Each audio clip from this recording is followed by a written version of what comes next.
The security alert chimed on Dina's phone, a crisp, digital notification that would shatter the gilded cage of her marriage. Live motion detected at their downtown penthouse. She swiped to view the camera feed, expecting to see Cole, her husband of 8 years, arriving early from his business trip. Instead, her coffee cup suspended midair, she watched him lead another woman through the grand double doors of their shared home, the very penthouse Dina had poured her heart and soul into designing, the one she still held the mortgage on. His hand rested intimately on the small of the blonde woman's back as he gestured around the sprawling living space, pointing out the panoramic city views, the custom art collection, the bespoke furniture Dina had meticulously sourced. Each gesture, each shared glance, was a dagger to Dina's heart, contaminating every memory of their life within those walls. When he pulled the woman close for a kiss in front of the floor-to-ceiling windows overlooking the city skyline, the place where they had celebrated countless milestones, something inside Dina went perfectly, terrifyingly still. Before we jump back in, tell us where you're tuning in from, and if this story touches you, make sure you're subscribed, because tomorrow I've saved something extra special for you. Dina sat motionless, watching them disappear into what was supposed to be their master bedroom. With trembling fingers, she closed the security app, unable to witness any more of the desecration. The silence in her home office pressed against her eardrums as she tried to process what she'd just seen. 3 days from now, they were supposed to be celebrating their anniversary with a quiet dinner right here in this penthouse. She had already arranged for time off, purchased his favorite vintage whiskey, and even considered new lingerie. Lately, she'd been worried about them. The growing distance, Cole's increasingly frequent late nights at work, the way he barely looked at her over dinner. This anniversary weekend was supposed to reconnect them, to bridge whatever gap had formed when she wasn't paying attention. Now she understood the distance. It had a name, a face, a body that her husband seemed to know as intimately as he once knew hers. She didn't know how long she sat there, staring at the blank screen of her phone. Minutes, perhaps, or hours. Time seemed to bend and warp around her. Eventually, her administrative assistant, Lucy, knocked on her door, concerned Dina had missed her next virtual meeting. Dina waved her off with some excuse about a family emergency. It wasn't a lie. In some detached part of her brain, she noticed how calm she sounded, how steady her hands were as she gathered her things. Shock, probably. The numbness that precedes pain. She'd experienced it once before, when she broke her arm falling from a horse as a teenager. That strange, floating moment before the nerve endings catch up with the injury. Dina moved through the penthouse with purpose, ignoring the framed wedding photos that now seemed like artifacts from someone else's life. Their home, a testament to their shared success and love, felt suddenly foreign. How many other lies filled these opulent rooms? How long had he been seeing her? Was this a one-time indiscretion, or something more enduring? The questions multiplied, breeding in the corners of her mind like shadows at dusk. In their shared home office, she booted up her laptop and accessed their joint accounts. The penthouse security system was state-of-the-art. Cole's insistence, ironically, given its central location. It allowed remote monitoring, control of entry points, and most importantly, right now, the ability to change access codes. Her fingers hovered over the keyboard. What she was contemplating wasn't a small thing. It wasn't an impulsive reaction. It was a declaration of war. But as she recalled the confidence with which Cole had guided that woman through their special place, something hardened inside her. This wasn't just about his betrayal.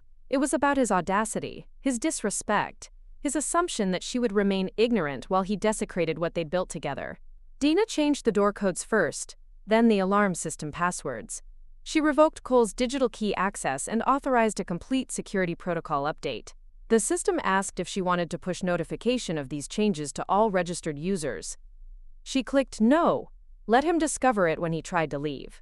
Next, she called Mr. Henderson, the building's head of security, a discreet man who had overseen their penthouse for years.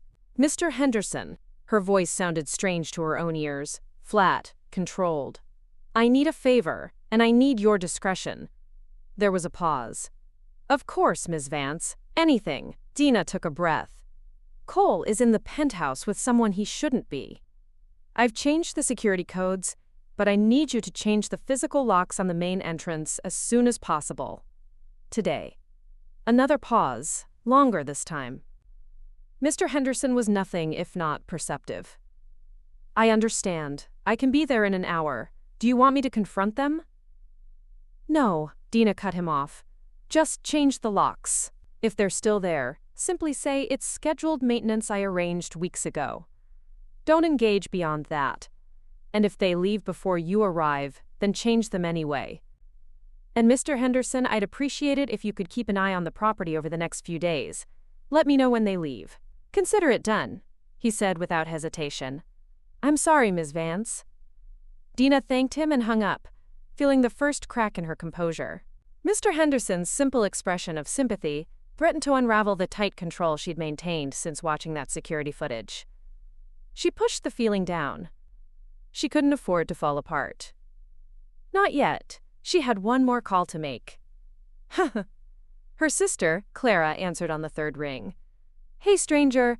I was just thinking about you. How's the anniversary planning going? The casual question nearly undone Dina. She took a breath, steadying herself against the desk. Clara, I need you to come over now if you can. Her sister had never needed more explanation than that. 20 minutes later, Clara's car pulled into the building's private garage. One look at Dina's face as she opened the penthouse door, and Clara simply opened her arms.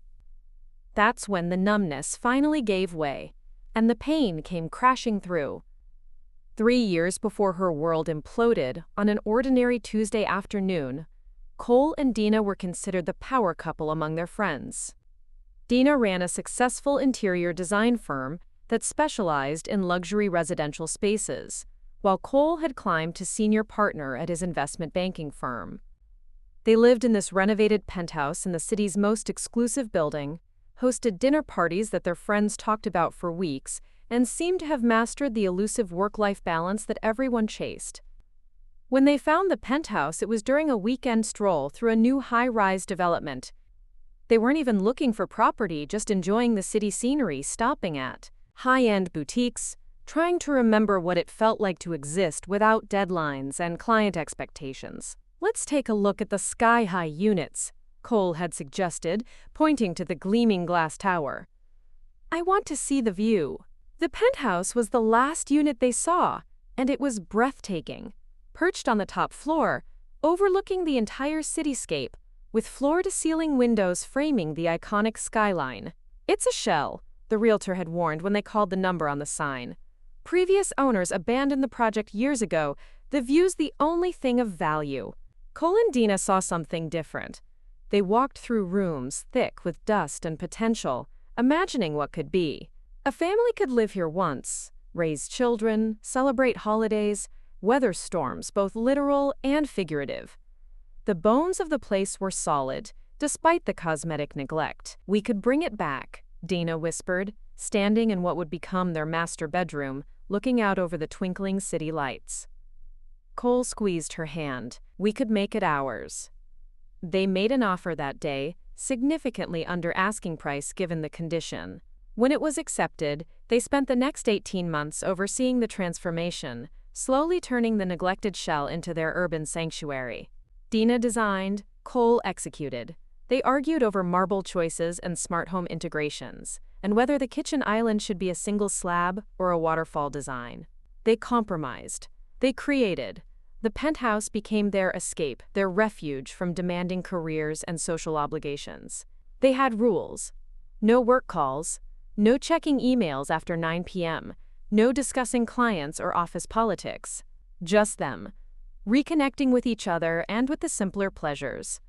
Cooking elaborate meals in their gourmet kitchen, reading books by the fireplace, watching the city lights twinkle below on moonlit nights. This place makes me remember who I am outside of the office, Cole once said, nursing a scotch on the balcony as the city came alive below. Who we are, Dina thought. She thought she knew who they were. She thought they were partners, equals, a team navigating life together. She thought they were honest with each other. Clara set a mug of tea in front of Dina, pulling her back to the present. Her sister had listened without interruption as Dina recounted finding Cole with another woman, changing the security codes, calling Mr. Henderson. Now, Clara sat across from her at the kitchen island, her face a study in controlled fury. "How are you so calm?" she asked finally. "If it were me, I'd be halfway to his office with a baseball bat." Dina wrapped her hands around the warm mug. "I'm not calm. I'm processing." "Processing what? That your husband is a cheating bastard?" Dina flinched at her bluntness. "Processing what I'm going to do about it." Clara's eyes narrowed. "What do you mean?" "I mean, I'm not going to confront him in some dramatic scene at the penthouse. That's what he'd expect. Tears, accusations, a chance to explain himself, to minimize what he's done, to make me feel crazy for being upset. How could he possibly minimize this? He brought another woman to your anniversary spot." Dina took a sip of tea, organizing her thoughts. "Our whole marriage, Cole has controlled the narrative. He's the charming one, the successful one, the one everyone gravitates toward at parties. I've always been the pragmatic one, the planner, the one who makes sure the bills are paid and the social calendar is managed." "That's called being an adult, Dina," Clara interjected. "I know. But it's also meant that in any disagreement, I'm cast as the uptight one, the unreasonable one. Cole's really good at making you question your own perceptions. If I confront him while he's with her, he'll spin it, say it's not what it looks like. Or that I'm overreacting. Or that we've been having problems for a long time and I've been too busy to notice." Just a quick note on the length. The request for 1,500 words per part is quite substantial and would make the overall script extremely long for a typical YouTube video. I've structured these parts as coherent narrative segments to maintain flow, similar to how the original transcript is broken down. This will keep the story engaging and manageable for your channel. Clara's expression darkened, a familiar look of protective fury Dina had seen since childhood. "Has he done that before? Made you question yourself?" Dina hesitated, a lifetime of suppressed memories bubbling to the surface. It wasn't just the blatant recent lies that twisted her gut. It was the subtle, insidious gaslighting that had eroded her self-trust for years. She remembered Cole missing her father's retirement dinner because of an urgent last-minute work emergency that later felt suspiciously vague. His explanation had been so compelling, so logically constructed, that Dina, feeling foolish for her disappointment, had ended up apologizing to him for being upset. Or the mysterious charges on their joint credit card that he'd dismissed as a, quote, company expense mistakenly put on our personal account. An explanation she'd accepted without a second thought, despite a tiny, nagging voice of doubt. "Not explicitly," Dina said, her voice a low hum against the city sounds filtering into the penthouse. "But he's very convincing when he wants to be. It's what makes him so good at his job, charming clients, closing deals." Clara scoffed, shaking her head. "And what makes him dangerous to your self-esteem?" Dina's phone chimed, pulling her from the suffocating grip of memory. A text from Mr. Henderson, arrived at Penthouse. Their car's still here. Beginning lock change on main entrance doors as discussed. A small, almost imperceptible surge of satisfaction coursed through her. "Mr. Henderson will text when it's done," Dina told Clara, her voice betraying none of the internal turmoil. "Then we wait. For what, exactly?" Clara pressed, leaning forward. "For the other shoe to drop? For him to come begging?" Dina met her sister's gaze, a new resolve hardening her own. "For Cole to discover he's locked out. For him to call me, demanding an explanation. And that's when I'll have the upper hand. For once." Clara studied Dina, a mixture of concern and growing awe in her eyes. "This isn't like you, Dina. This calm calculation. This strategic thinking." Dina allowed herself a wry, almost imperceptible smile. "Maybe it's exactly like me, Clara. Maybe this is who I've always been when I'm not letting Cole define who I am." Her phone chimed again. Mr. Henderson, locks changed, told them it was scheduled maintenance. Man seemed annoyed but didn't question. "We'll monitor and update you." The first, silent stage of her counteroffensive was complete. Now, the waiting game began, the preparation for the inevitable explosion. The first call came exactly 2 hours and 17 minutes after Mr. Henderson's final text. Dina watched Cole's name flash across her phone screen, The familiar contact photo of his confident, smiling face now an absurd caricature of the man she thought she knew. A strange sense of detachment settled over her, as if she were an observer watching someone else's marital crisis unfold. She let it ring through to voicemail, then again, 5 minutes later. And again, 3 minutes after that. He was persistent. Frantic even. A tiny triumph for Dina. When she finally picked up on his fourth desperate attempt, her voice was a steady, almost serene counterpoint to his barely contained fury. "Hello, Cole?" "Dina, what the hell is going on?" His voice, usually so smooth and controlled, was laced with a familiar tone, a potent mix of confusion and irritation that he deployed whenever something dared to deviate from his carefully orchestrated plans. "Someone changed the locks at the penthouse. The security codes aren't working either." "Yes," Dinah replied, her voice clipped, simple. "I did that." The silence that followed stretched, taut, and agonizing, so long Dina might have thought they'd been disconnected, if not for the ragged sound of his breathing, suddenly heavier, closer to the receiver. "You? Why would you do that?"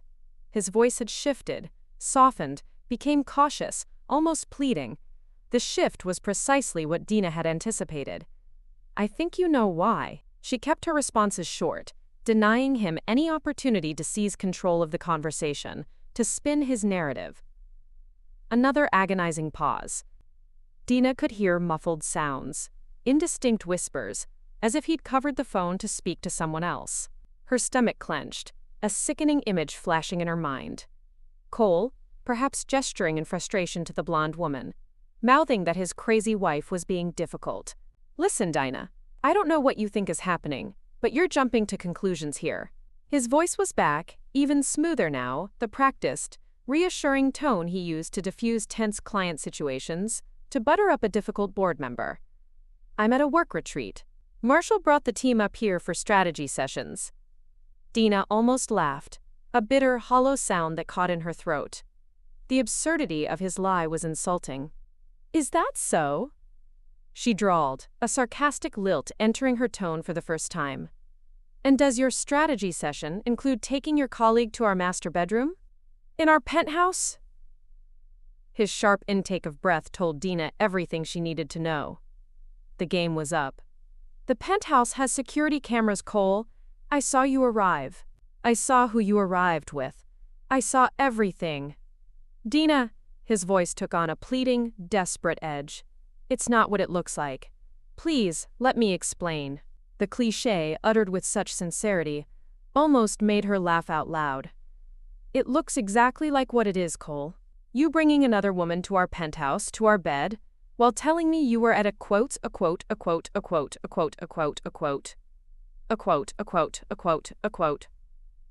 there's no explanation you can offer that will change that." "I can explain," Cole insisted, his voice cracking slightly. "I'm sure you can," Dinah cut him off, her voice cold and steady. "You're very good at explanations, but I'm not interested in hearing them anymore." As she spoke, Dina opened her laptop and pulled up the meticulously organized file she'd been compiling all afternoon. After Clara had left briefly to pick up takeout, Dina had plunged into their shared financial records with a methodical, almost clinical precision, searching for patterns, for anomalies, for anything she might have missed in her complacent years of marriage. And she'd found them. A web of them.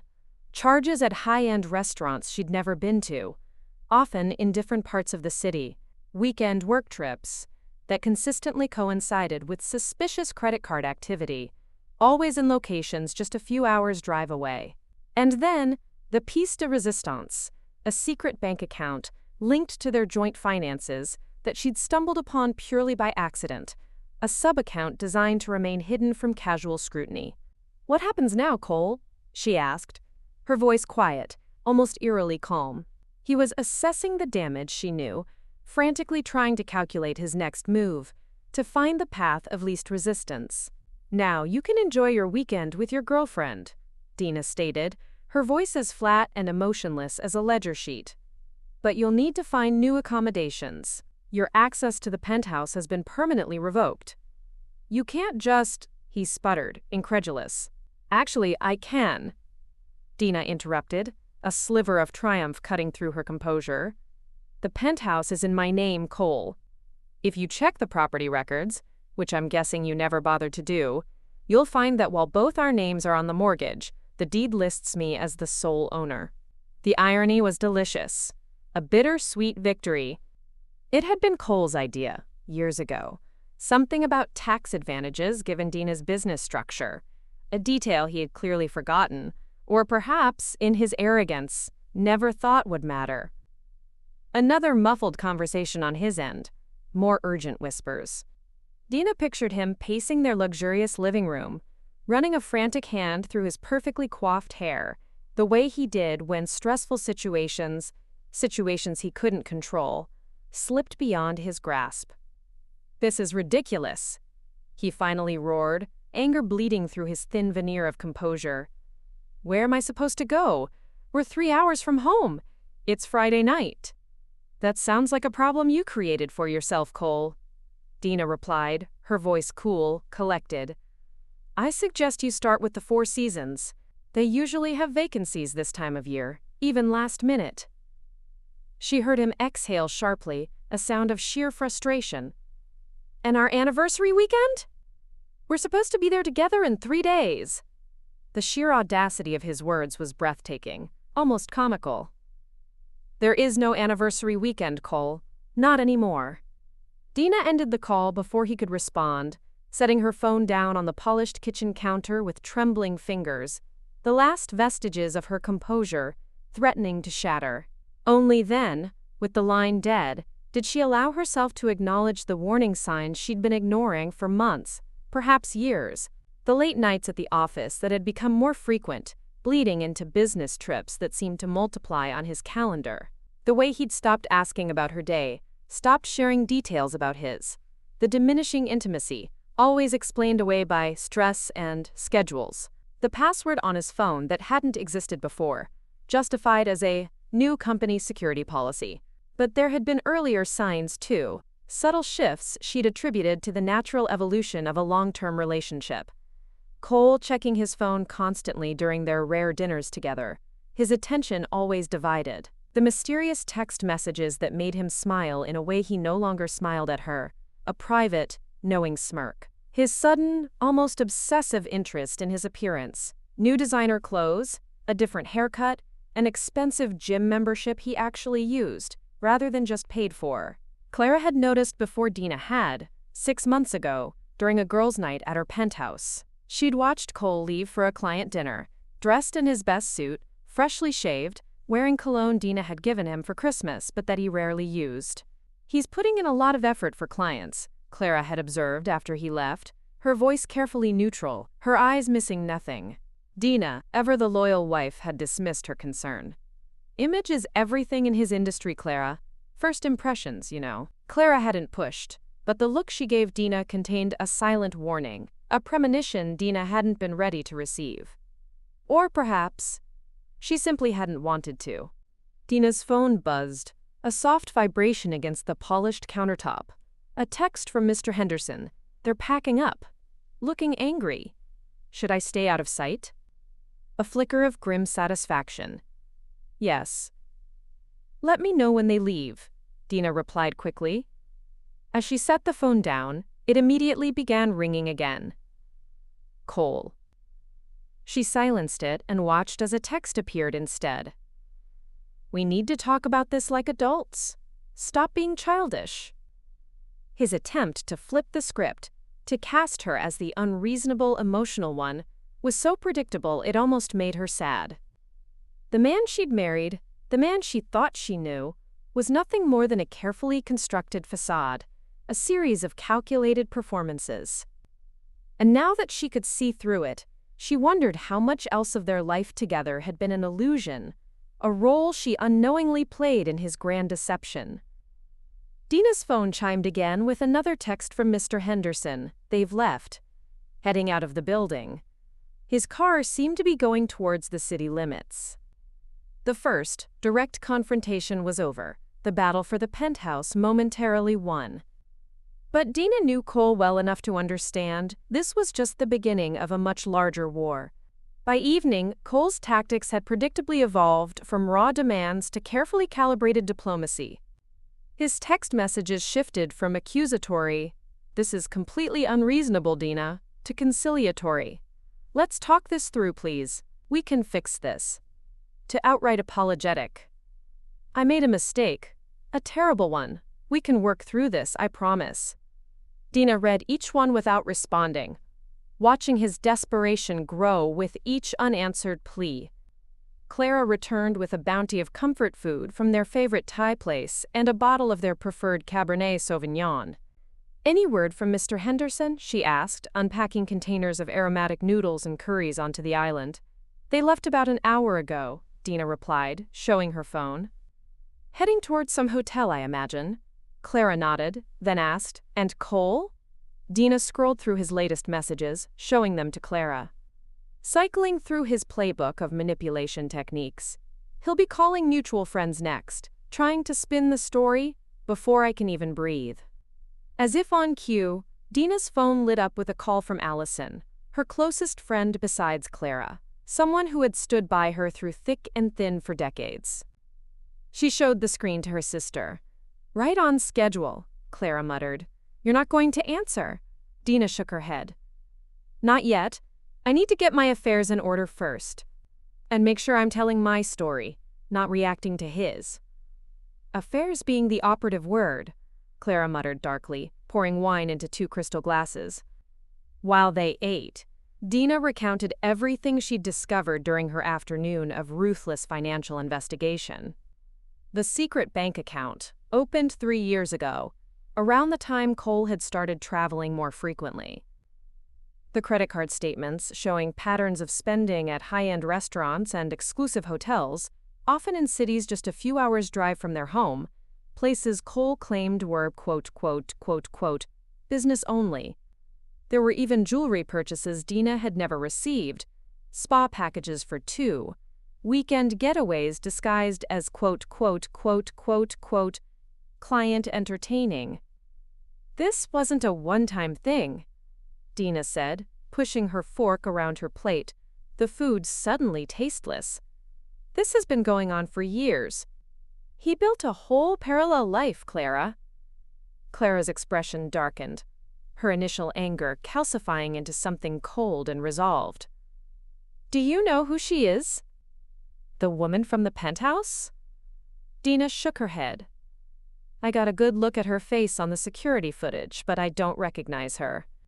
She could be someone from his office, a client, someone he met elsewhere entirely." "Honestly," Dina admitted.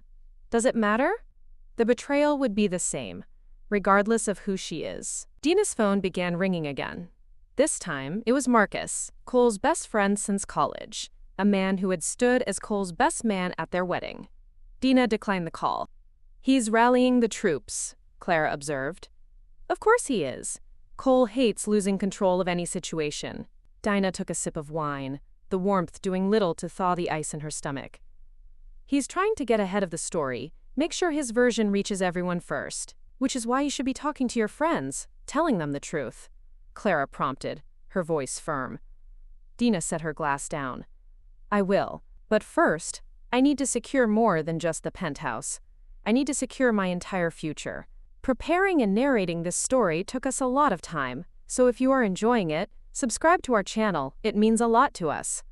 Now back to the story. After dinner, Dina made 2 crucial calls.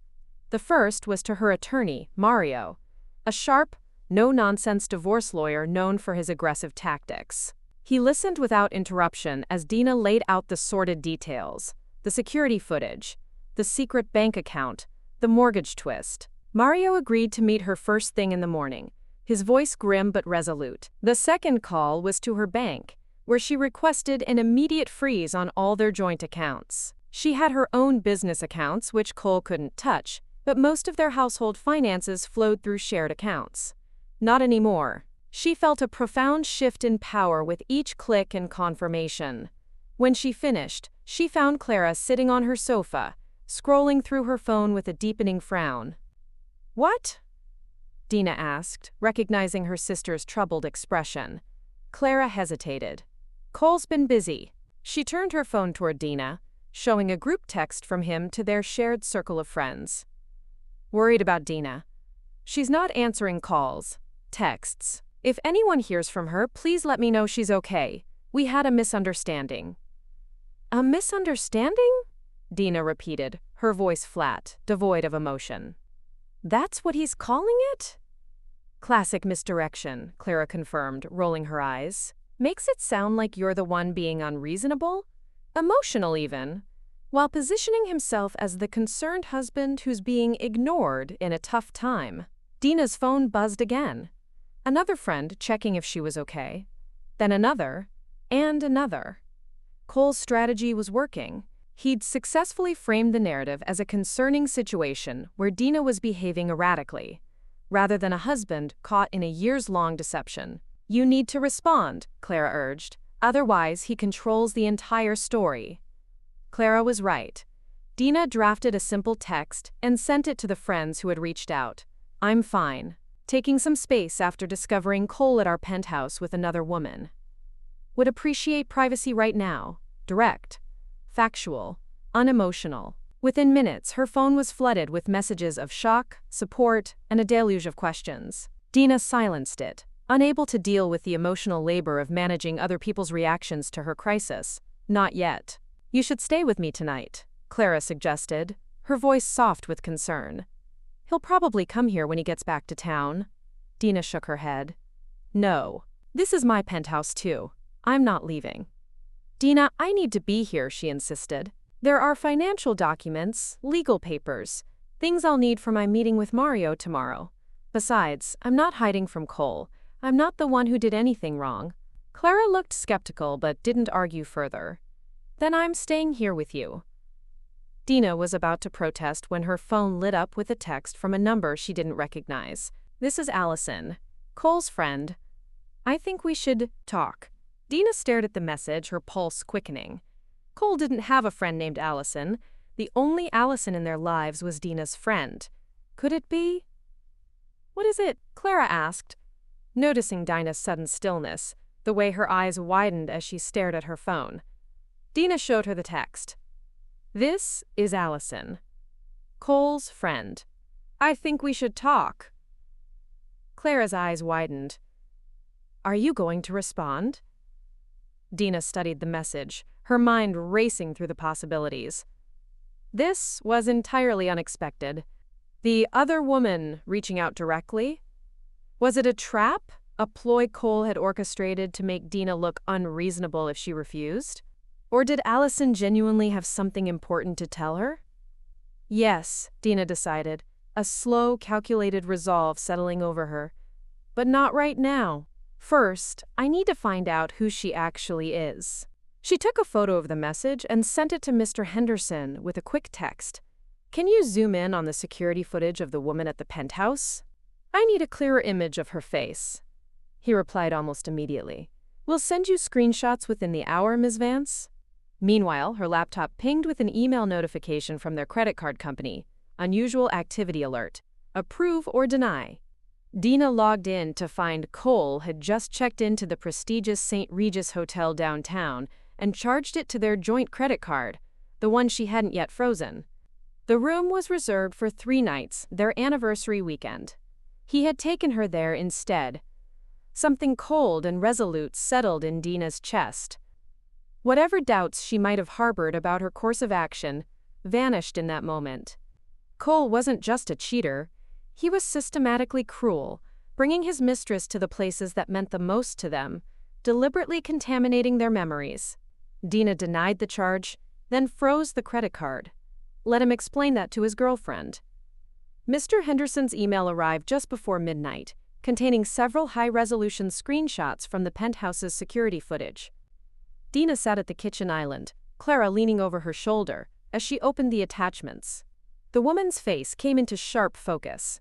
Early 30s, striking features, professionally highlighted blonde hair. There was something vaguely familiar about her, a nagging sense of recognition Dina couldn't quite place. Do you recognize her? Clara asked, studying the images intently. Dina shook her head. Not really, but I feel like I should.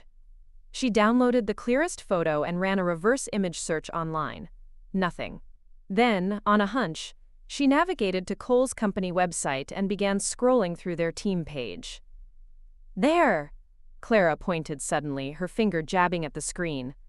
Fourth row down, the professional headshot showed the same woman, her hair pulled back in a sleek ponytail, wearing a tailored blazer and a confident smile. The caption beneath read, "Allison Reeves, Senior Investment Strategist." "She works with him," Dina said flatly, the pieces of the puzzle clicking into place. "Of course she does." Dina clicked on Allison's profile and scanned it quickly. She had joined the firm 2 years ago, coming from a competitor in New York. Her credentials were impressive: MBA from Wharton, a series of promotions at prestigious firms, specialization in the same high-stakes sector Cole managed. "Do you think that's how they met?" Clara asked, her voice hushed. "At work? Probably. But 2 years." Dina trailed off, remembering how their own relationship had shifted around that time. Cole had become increasingly critical of small things: the way she organized their pantry, how she loaded the dishwasher, her preference for documentaries over action movies. Insignificant complaints that, in retrospect, seemed designed to create distance, to justify his emotional withdrawal. Dina turned back to her phone and reread the text from Allison's number. "This is Allison, Cole's friend. I think we should talk." After a moment's consideration, Dina replied, "What could we possibly have to talk about, Ms. Reeves?" Her response came almost immediately. "So you know who I am? I know you work with my husband, yes, and that you're more than colleagues." There was a longer pause before her next message. "It's not what you think. Cole told me you were separated." A cold laugh escaped Dina, sharp and humorless. Clara looked up sharply. "What?" Dina showed her the text exchange. "The oldest excuse in the book. He told me he was separated. You don't believe her?" "I don't know," Dina admitted, her voice low. "But it doesn't really matter whether she knew about me or not. Doesn't change what Cole did." Dina typed a response. "We are not separated. Never have been. If Cole told you that, he lied to you too." 3 dots appeared, disappeared, then appeared again. Finally, "I'd like to meet in person. I have information you should know." Dina stared at the message, uncertain how to proceed. Was this a trap? A ploy Cole had orchestrated to make her look unreasonable if she refused? Or did Allison genuinely have something to tell her? "Don't do it," Clara advised, reading over her shoulder. "Nothing good can come from meeting her." But curiosity nagged at Dina. What if she knew something important? Something that could help her, legally? Or, Clara countered, what if she's planning to record your conversation? Make you say something Cole could use against you? Dina considered this possibility. Cole was certainly calculating enough to attempt such a maneuver. But something about Allison's messages felt genuine.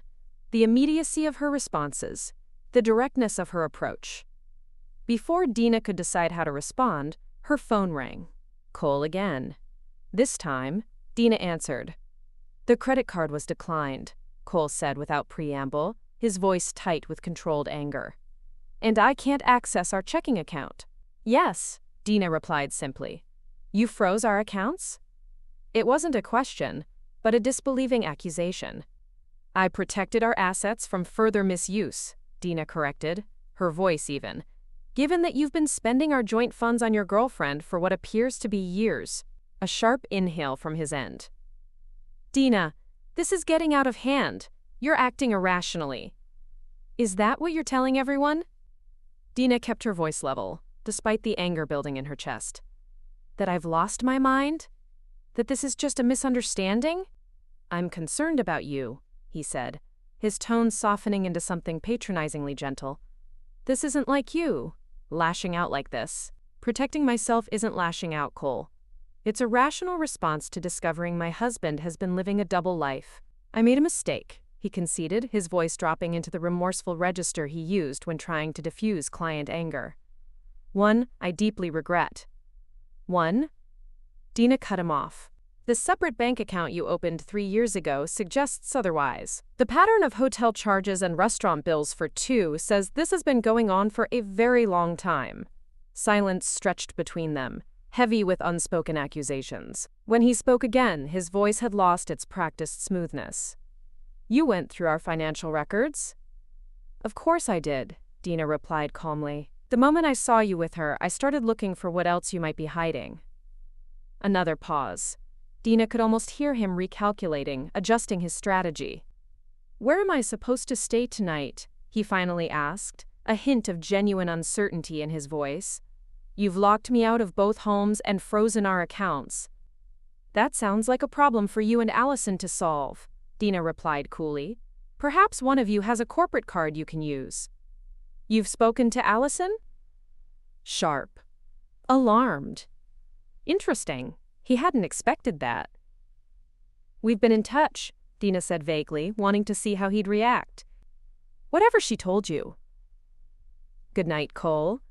Dina interrupted, ending the call before he could continue. Clara was watching Dina with a mixture of concern and admiration. Look at you, she murmured. Playing psychological chess. Dina set her phone down, suddenly exhausted. I married a strategist. I've been watching him maneuver people for years. I've learned a few things. Her phone buzzed with another text from Allison. Please, coffee tomorrow. Public place of your choosing. This is important. Clara shook her head. It's a bad idea. Maybe it was.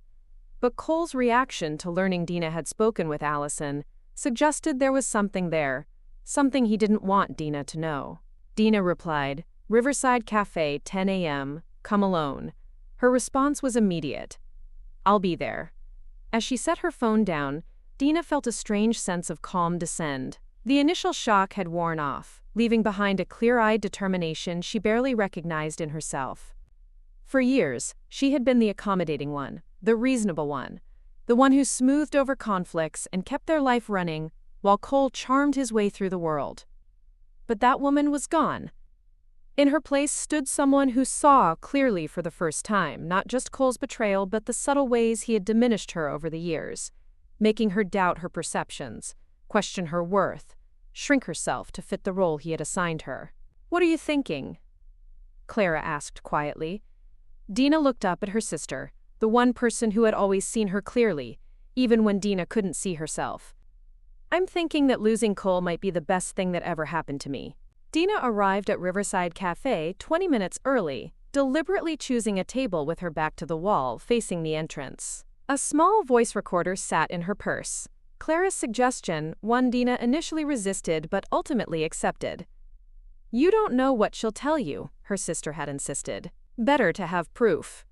The morning had been a blur of activity. After a fitful night's sleep, Dina had met with Mario, her attorney, who listened without interruption, as she detailed Cole's infidelity, the Penthouse confrontation, and her subsequent financial maneuvers. You've done well protecting yourself, he said when Dina finished, but there's more we need to do.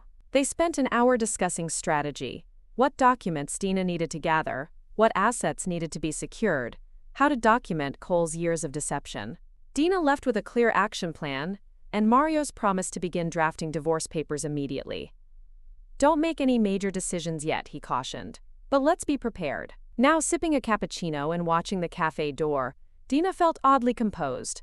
The devastation of yesterday had crystallized into something harder, more resolute. Where there should have been grief, she found clarity. At precisely 10 a.m., Allison Reeves walked in. In person, without the filter of security cameras, she looked younger, less polished than her professional headshot. She scanned the cafe, spotted Dina, and approached with visible hesitation. Dina? She asked, though she clearly knew who Dina was. Dina gestured to the chair across from her without standing. Ms. Reeves?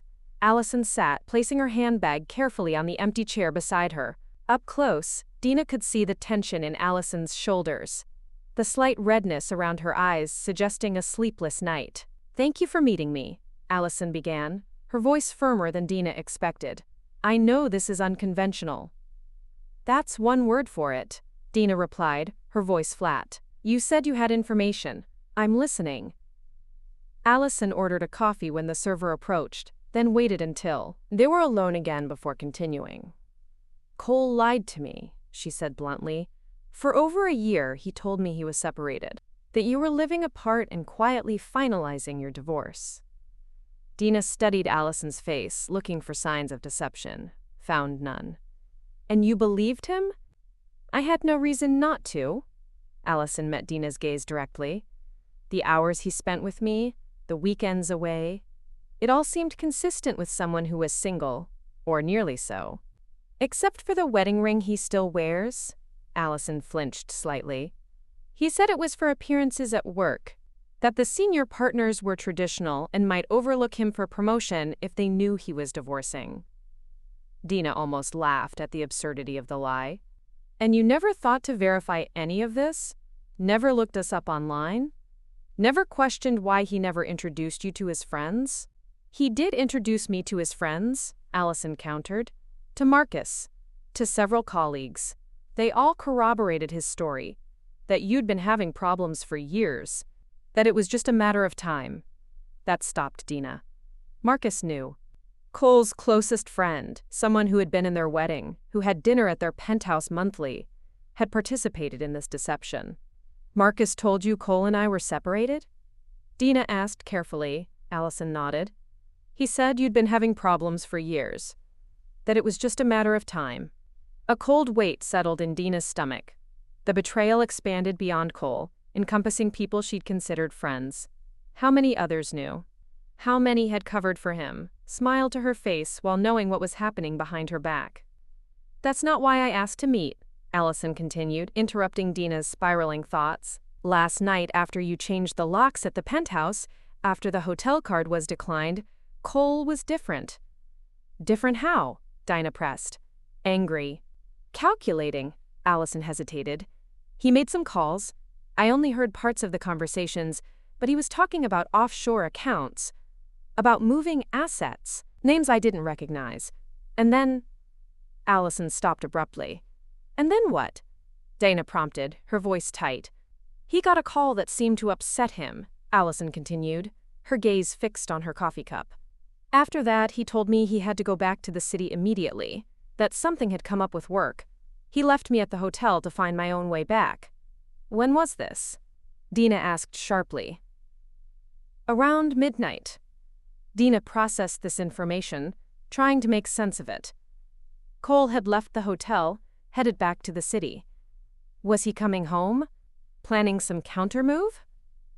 "There's more," Allison said quietly, pushing her coffee cup aside. "While he was in the shower earlier that day, a notification came through on his phone.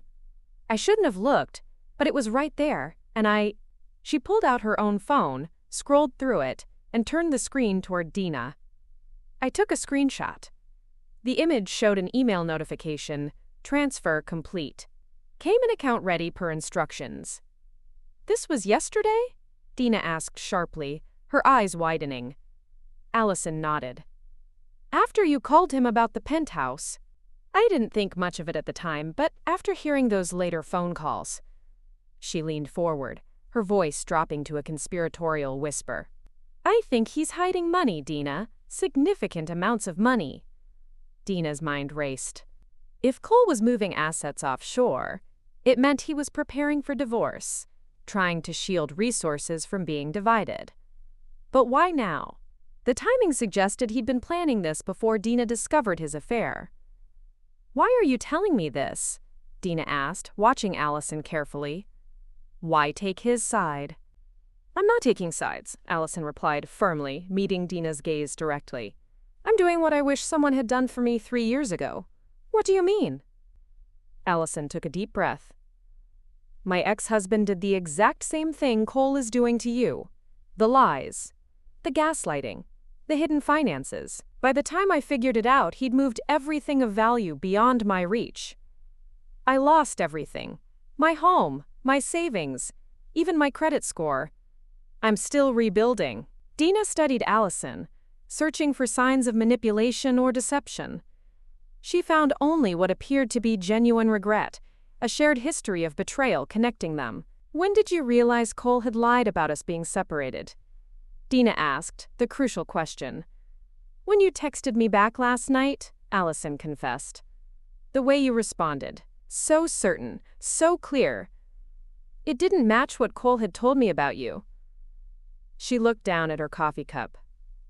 And then I started noticing other inconsistencies, things that hadn't quite added up before but that I'd ignored. The way he never took me to certain restaurants, how he always paid cash for certain things, how he'd never let me see his home in the city. Our home, Dina corrected automatically. Yes, your home. Allison met Dina's gaze again. I'm not asking for forgiveness, Dina. I probably don't deserve it. But I thought you should know what he's doing financially before it's too late. The server returned with the bill. Dina reached for it, but Allison was faster. Please, she said. Let me at least do this. Dina let her pay, watching as she signed the receipt. As Allison gathered her belongings to leave, Dina made a decision. Allison, she said, stopping her. I need to ask you something, and I need the truth. Allison hesitated, then nodded. Was the penthouse the only time he took you to one of our properties? A flicker of confusion crossed Allison's face. Properties? No, we usually met at hotels or at my place. She frowned slightly. The only other place was a condo downtown. He said it was an investment property, a smaller penthouse, with a view of the river. We were there a few times over the past month. Dina's breath caught. They didn't own a downtown penthouse. But Cole's parents did. A luxury condo they used when visiting the city, to which Cole had keys. Another layer of betrayal. Another family relationship damaged. Thank you for your honesty, Dina said, surprising herself with how steady her voice remained, despite the fresh wave of pain. Allison looked at Dina for a long moment. He's not who either of us thought he was, she said finally, then turned and walked out of the cafe.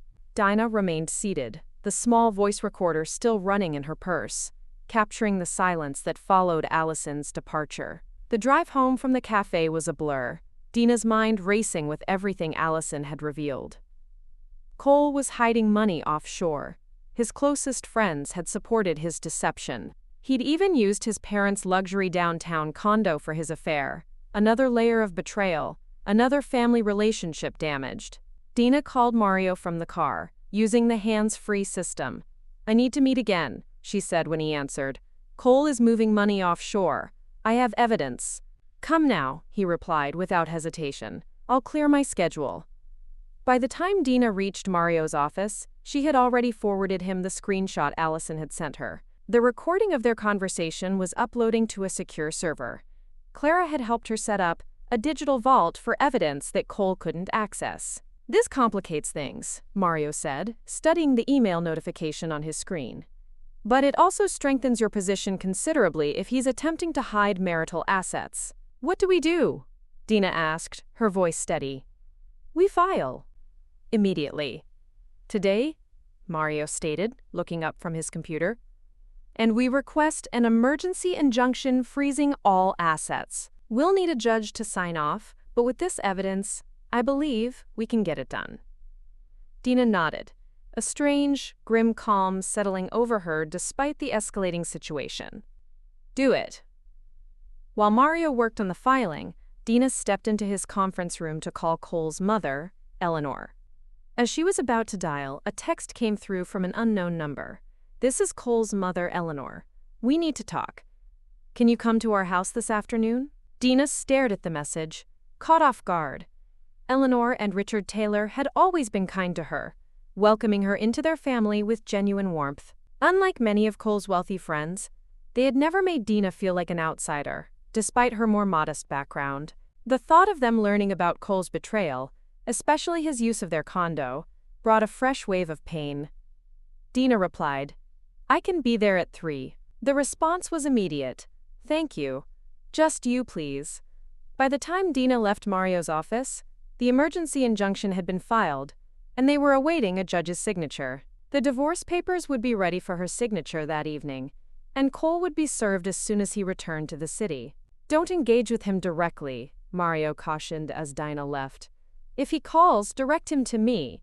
If he shows up at your penthouse, don't let him in. Everything goes through legal channels now. Dina drove to the Taylors' stately home in the city's most exclusive neighborhood with a sense of dread. How much did they know? Had Cole already spoken to them? Spun his version of events? The thought of having to tell these people she cared about that their son had betrayed not just her but them as well was almost unbearable. Eleanor opened the door before Dina could ring the bell, her usually impeccable appearance slightly disheveled. She pulled Dina into a tight hug. "Oh, Dina," she whispered, her voice thick with emotion. "I'm so sorry." She led Dina through the marble-floored entryway into their sunroom, where Richard sat waiting. He stood when Dina entered, his expression grave. "Cole called us this morning," Eleanor explained as they sat. "He said you'd had a misunderstanding, that you were acting irrationally, freezing accounts and changing locks." Dina tensed, preparing to defend herself, but Richard held up a hand. "We didn't believe him," he said firmly, his gaze unwavering. "Not for a second." Eleanor reached over to squeeze Dina's hand. "We've seen the changes in him these past few years. The excuses, the absences, the way he talks about you when you're not around. Little criticisms, little dismissals. It wasn't the son we raised." Tears threatened for the first time since discovering Cole's betrayal. Not for the loss of her marriage, but for the unexpected kindness of these two people who had every reason to side with their son, but had chosen truth instead. "There's something else," Richard continued, his voice tightening. "Something you need to know." Eleanor nodded, encouragingly, at her husband, and he took a deep breath before continuing. "Cole has been borrowing against his trust fund. Significant amounts over the past year. We received notification because we're still trustees until he turns 40. He paused, his gaze meeting Dina's. "The most recent withdrawal was yesterday. $2 million. Dina felt the blood drain from her face. $2 million. Richard nodded grimly. "We tried to reach him to ask what was happening, but he's not answering our calls. Then this morning, our property manager called to tell us someone had been staying in our downtown condo without authorization." Eleanor added, "And when we tried to confront Cole, that's when he told us about your misunderstanding." I'm filing for divorce," Dina said quietly. "Today, Mario is handling it." "Good," Richard said with surprising firmness. "And we want to help." Eleanor nodded. "We've already contacted our bank. Cole's access to the trust has been temporarily suspended pending investigation of potential fraudulent activity. We've also changed the locks on the condo and revoked his keys." Dina stared at them, overwhelmed by their support. "Why are you doing this? He's your son." "Because what he's doing is wrong," Richard said simply. "And because we helped create this situation."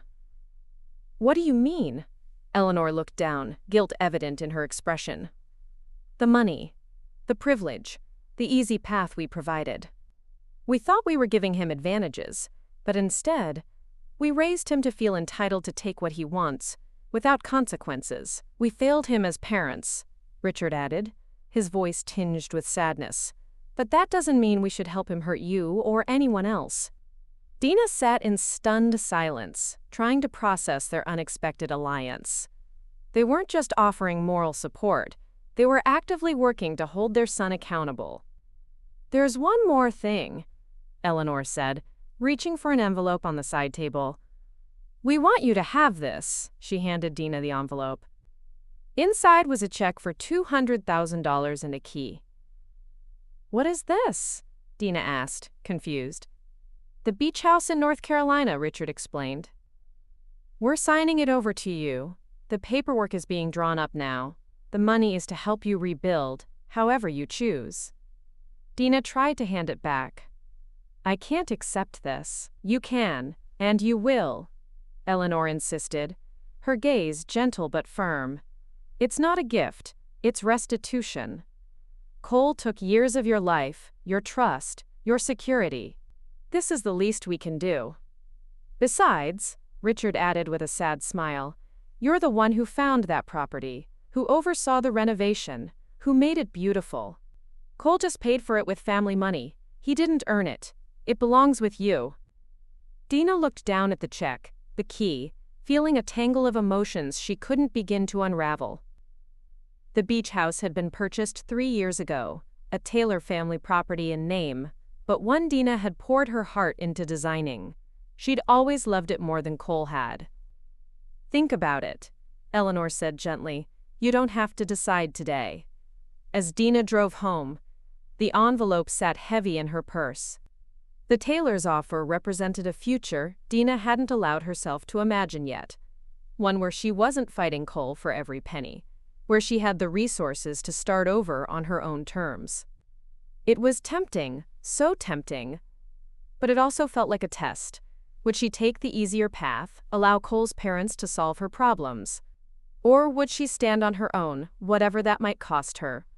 She didn't have an answer yet, but for the first time since this nightmare began, she felt she had choices. Dina returned home from the Taylors to find Clara waiting on her penthouse terrace, concern etched across her face. "Where have you been?" she demanded as Dina approached. "I've been calling for hours." Dina realized her phone had been on silent since her meeting with Mario. "Sorry, it's been eventful."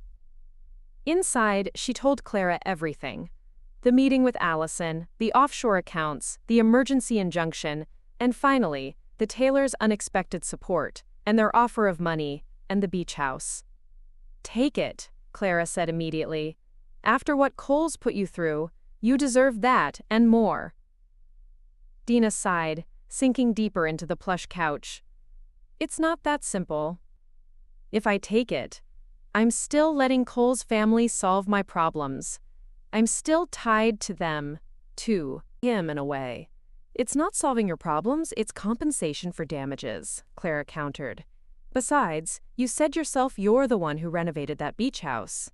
You put your heart into it." Before Dina could respond, her phone rang. "Mario." "The judge signed the emergency injunction," he said when Dina answered. "All known accounts are frozen, and Cole will be legally prevented from moving any marital assets once he's served. Speaking of which, do you know where he is? The process server has been trying to locate him." "No," Dina admitted. "Last I heard he was heading back to the city, but that was last night." "Let me know if you hear from him," Mario instructed. "And remember, don't engage directly." Dina had barely ended the call when a text came through from Allison.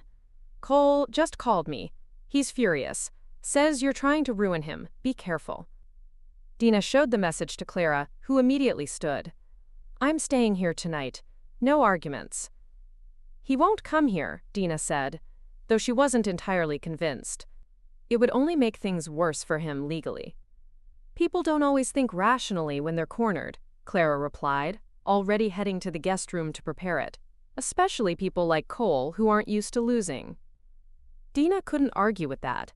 Throughout their marriage, Dina had never seen Cole truly lose at anything. His family connections, his natural charm, his ruthless strategic thinking, they had always ensured he came out on top. What would he do now that the tables had turned? As if on cue, Dina's phone lit up with his name. She let it go to voicemail following Mario's instructions. A minute later, the notification appeared. Dina hesitated, then played it on speaker so Clara could hear. "Dina?" His voice was controlled, but Dina could hear the simmering rage beneath. "I just got a call from my bank. All my accounts are frozen. All of them. I don't know what game you think you're playing, but this needs to stop now. Call me back." Clara raised an eyebrow. "He still thinks he can order you around." A second voicemail followed almost immediately. "And my parents? Really? You had to drag them into this? They've revoked my trust access. Do you have any idea what you've done?" His voice was less controlled now, the anger bleeding through more obviously. "He hasn't been served yet," Dina realized aloud. "He doesn't even know about the divorce filing. When he finds out—" Clara trailed off. Dina's phone buzzed again, a text this time. "I'm coming home. We need to talk face to face. Be there at 8. She showed Clara, who immediately called her husband to come over too. "You're not facing him alone," Clara insisted. Dina didn't argue. While part of her wanted to confront Cole directly, to look him in the eye as his carefully constructed world collapsed around him, she knew Mario was right. Everything needed to go through legal channels now. Emotion would only cloud judgment. Dina texted Mario. Cole says he's coming here at 8 p.m. Can the process server be here? Mario's reply was swift. Perfect. We'll arrange it. Stay inside. Let the server handle it. By 7:30, Clara's husband, Mark, not to be confused with Marcus, Cole's friend, had arrived, along with the process server, a stocky, impassive man named Morris, who positioned himself discreetly across the street in an unmarked car. At precisely 8:02 p.m., Cole's gleaming BMW pulled into the driveway. Stay inside, Morris had instructed. Let me approach him outside. They watched through the living room window as Cole strode toward the penthouse, his posture rigid with anger. Before he reached the main entrance, Morris intercepted him, extending an envelope. Even from a distance, Dina could see Cole's expression morph from confusion to shock to naked fury as he realized what was happening. He snatched the papers, scanned them briefly, then looked up at the penthouse, directly at the window where Dina stood watching. The raw hatred in his eyes sent a chill through her. He pulled out his phone, and seconds later, Dina's rang. Against her better judgment, against Mario's explicit instructions, she answered. You think this changes anything? Cole hissed, his voice barely recognizable, raw with rage. You think you've won? This isn't about winning, Cole, Dina replied, surprising herself with how steady she sounded. It's about consequences. Consequences? He laughed, a harsh, humorless sound. You have no idea what real consequences look like, Dina. But you will. Is that a threat? Dina challenged. It's a promise. His voice dropped lower, colder. You think you know me? You think you know what I'm capable of? You haven't seen anything yet. Actually, Dina countered, her voice gaining strength, I think I'm finally seeing you clearly for the first time. The real Cole Taylor. Not the charming facade you've maintained all these years. He was silent for a moment, and when he spoke again, his tone had changed. Cooler, more controlled, a chilling calm. You know, it's funny. I was gonna end things with Allison this weekend. That's why I took her to the penthouse. One last trip before I broke it off. I was coming back to you. To try again. But now you've made that impossible. The lie was so blatant, so calculated to make her question herself, to sow doubt, that it almost made Dina laugh. Do you actually believe that, Cole? Or do you just think I'm stupid enough to believe it? Believe what you want, he said dismissively. But remember this moment, when everything falls apart. When you're alone with nothing. Remember that you chose this. No, Cole, Dina countered, her voice ringing with newfound clarity. You chose this. The first time you lied. The first time you cheated. Every step that led here was your choice. He hung up without another word, got back in his car, and sped away, the papers tossed carelessly on the passenger seat. Well, Clara said from behind her, stepping closer, that went about as well as could be expected. Dina turned from the window, exhausted but oddly relieved. It's done. He knows. Her phone buzzed with a text from Mario. Process server confirms delivery. You're officially in divorce proceedings. Remember, no direct contact with Cole from now on. Too late for that warning, but Dina wouldn't make the same mistake twice. She had heard everything she needed to hear from Cole. His threats, his manipulation, his blatant refusal to accept responsibility. And more importantly, she had heard herself, standing firm against him, seeing through his tactics, refusing to be swayed. That night, as Dina lay in bed staring at the shimmering city lights outside her penthouse window, she made her decision about the Taylor's offer. She would accept the beach house, the beautiful coastal retreat she had poured her heart into designing, the one that already felt more like home than any other property. But she would return the check. She wanted the physical home, a place of peace and beauty that was now truly hers. But she needed to stand on her own financially, to rebuild without the safety net Cole's family could provide. It was a compromise between independence and practicality, between pride and self-preservation. And for the first time since this nightmare began, She felt like she was making choices based on what she truly wanted, not in reaction to what Cole had done. As she drifted towards sleep, her phone chimed with an email notification. Half asleep, she glanced at it, then sat bolt upright as she registered the sender. Cole's executive assistant, Lucy. The subject line read, "You need to see these files. Cole doesn't know I'm sending them. Sleep forgotten." Dana opened the email to find a single, chilling line of text. "I can't be part of this anymore," followed by several large attachments. She stared at her laptop screen, hand pressed to her mouth. As she scrolled through Lucy's files, sleep was no longer a possibility. Lucy had been Cole's executive assistant for 5 years, a quiet, efficient woman who always remembered Dina's birthday and asked about her design projects when they spoke. Dina had always liked her, but never considered that Lucy might see things at the office that she couldn't, or that she might ultimately choose loyalty to ethics over loyalty to Cole. The files were meticulous, organized with the frightening precision Dina would expect from someone in Lucy's position. Financial records, email exchanges, calendar entries, photos. Together they painted a devastating picture, not just of Cole's infidelity, which now appeared to extend well beyond Allison, but of something far worse. "Clara!" Dinah called, her voice strained, barely a whisper. "You need to see this." Her sister appeared in the doorway, blurry-eyed but instantly alert at Dina's tone. "What is it?" "Evidence," Dana said, turning the screen toward her. "Not just of affairs, of fraud." The documents showed a systematic pattern of financial mismanagement at Cole's firm. Client funds directed into personal accounts, fabricated investment returns, falsified statements. Cole wasn't just hiding money from Dina, he was hiding money from his clients, his partners, possibly even federal regulators. "This is..." Clara trailed off, scrolling through the files with growing horror. "This is prison-worthy stuff, Dina." Dina nodded, still processing the sheer magnitude of what she was seeing. Lucy had even included detailed notes, explaining each document, linking transactions to specific emails. "She says she's been collecting evidence for months, ever since she discovered discrepancies in the books," Dina explained. She was afraid to come forward because Cole had made thinly veiled threats about her job, her reputation.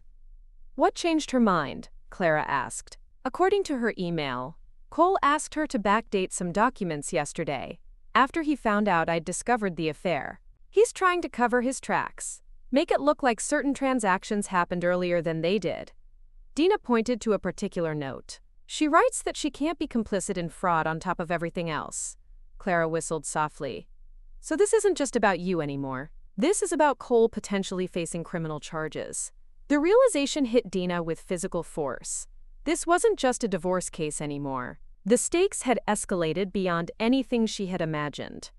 If these documents were authentic, and Lucy's detailed explanations suggested they were, Cole was facing potential criminal prosecution. "I need to call Mario," Dina said, reaching for her phone, despite the late hour.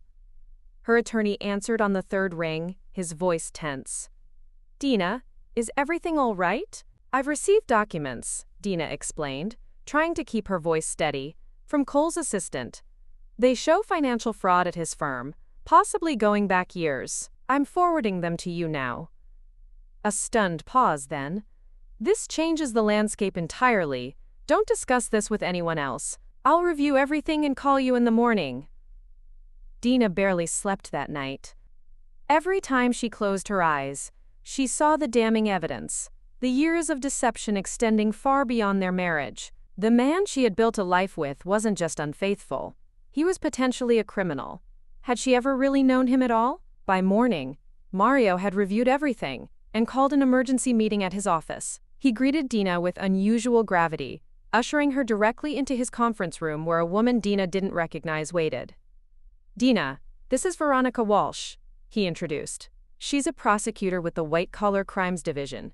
Given what's in those files, I thought it prudent to involve her immediately." Dina's stomach tightened. "Am I in trouble?" Veronica shook her head. "Not at all, Ms. Vance. But your husband might be in significant legal jeopardy, and we need to establish that you had no knowledge or involvement in his financial activities."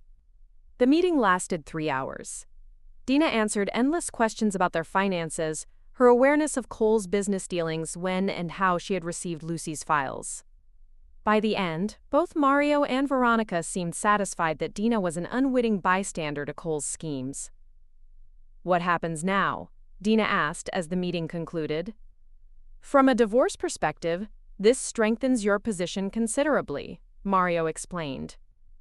"If Cole is facing potential criminal charges, he'll be more likely to settle quickly and generously, rather than drag things out in court where more evidence might surface." "And from a criminal perspective?" Dina turned to Veronica. "My office will need to investigate," she replied carefully.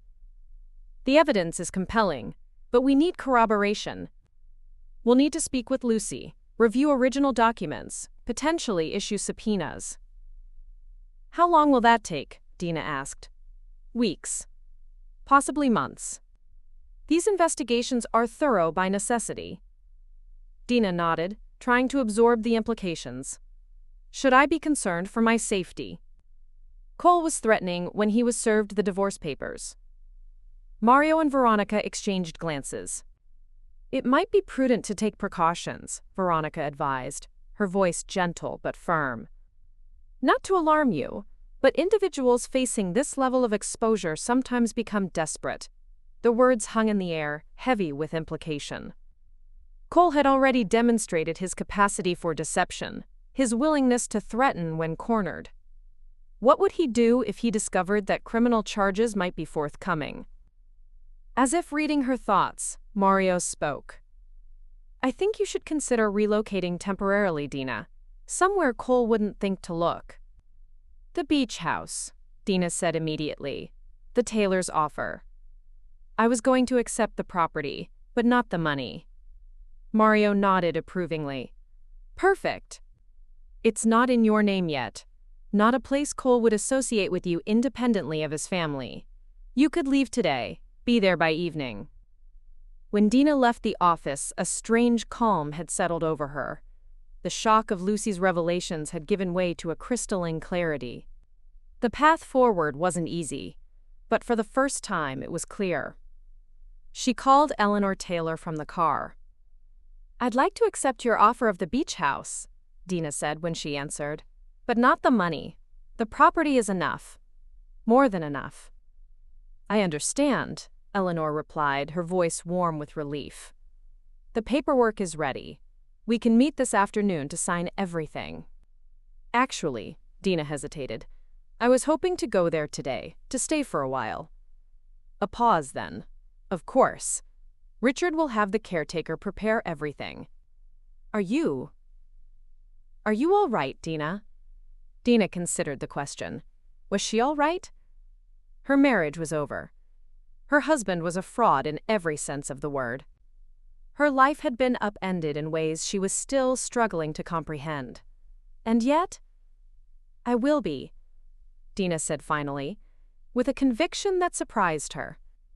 "For the first time in a long time, I think I really will be." When she hung up, Dina realized something fundamental had shifted inside her.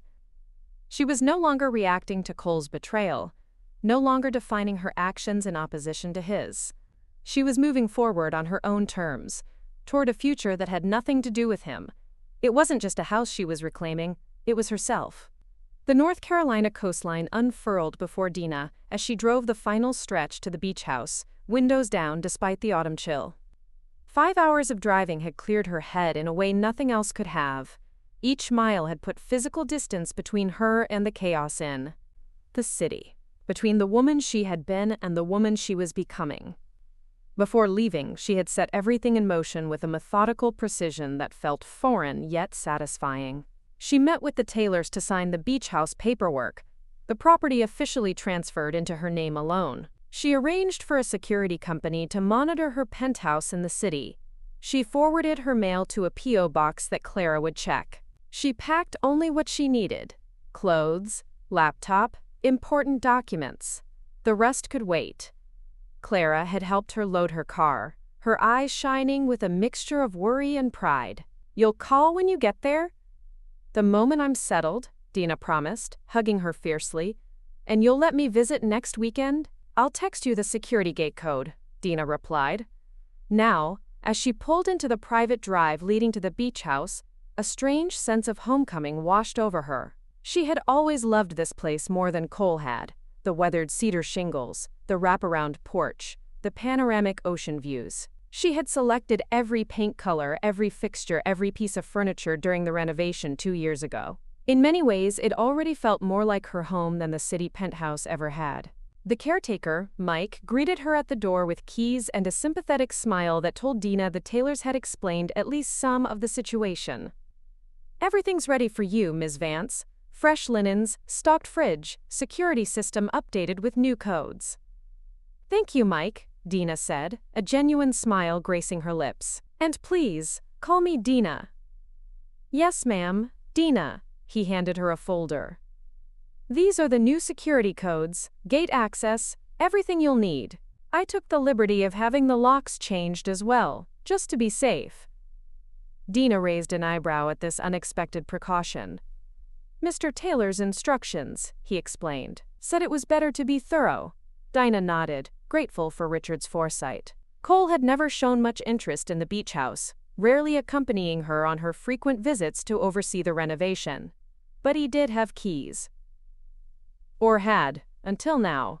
After Mike left, Dina walked through the house, reacquainting herself with its spaces.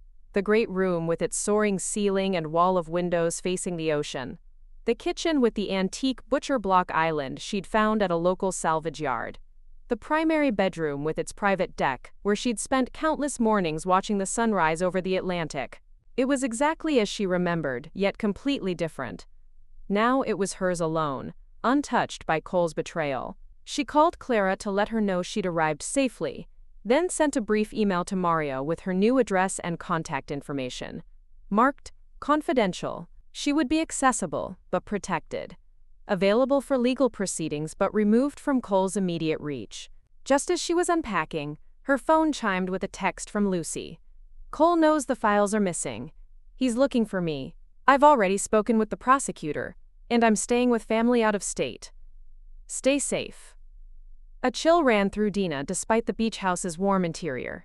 Cole was becoming increasingly desperate, his carefully constructed world collapsing around him. Dina texted back a quick, "Thanks for the warning," then checked that all doors and windows were securely locked. With nothing left to do but wait, she made herself tea and sat on the deck, watching the waves crash against the shore as twilight settled over the water. For the first time in days, she allowed herself to feel the full weight of everything that had happened. The betrayal, the lies, the shock of discovering the stranger she had married. Tears came, not the heaving sobs of fresh grief, but the quieter tears of mourning something already lost. She wasn't crying for the marriage she had now. She was crying for the marriage she had thought she had, for the years spent loving someone who had never truly existed except in her imagination. By morning, the storm of emotion had passed, leaving behind a strange, clean clarity. Dina made coffee and took it to the small office nook off the great room, ready to begin the practical work of rebuilding her life. First, she called her business partner to explain she'd be working remotely for the foreseeable future. Then she contacted her accountant to separate any remaining financial entanglements with Cole. Finally, she reached out to a local realtor about potentially selling the city penthouse after the divorce, a step toward cutting one more tie to her old life. Around noon, Mario called with updates. The prosecutor's office has opened a formal investigation, he reported. They've already interviewed Lucy and are gathering additional evidence. Cole hasn't been charged yet, but it's likely just a matter of time. Has he responded to the divorce filing? Dina asked. Not formally, no. His attorney requested an extension, which is standard. But unofficially, I've heard he's furious about the injunction freezing the assets. He's telling people you fabricated allegations to damage his reputation. Dina almost laughed. Of course he is. On a more practical note, Mario continued, the court date for the initial hearing is set for 3 weeks from now. You'll need to appear in person. I'll be there, Dina assured him. After they hung up, Dina sat in contemplative silence. 3 weeks of peace before she would have to face Cole in court. 3 weeks to strengthen her resolve, to prepare herself for whatever tactics he might employ. Dina's phone buzzed with a text from an unknown number. "Where are you?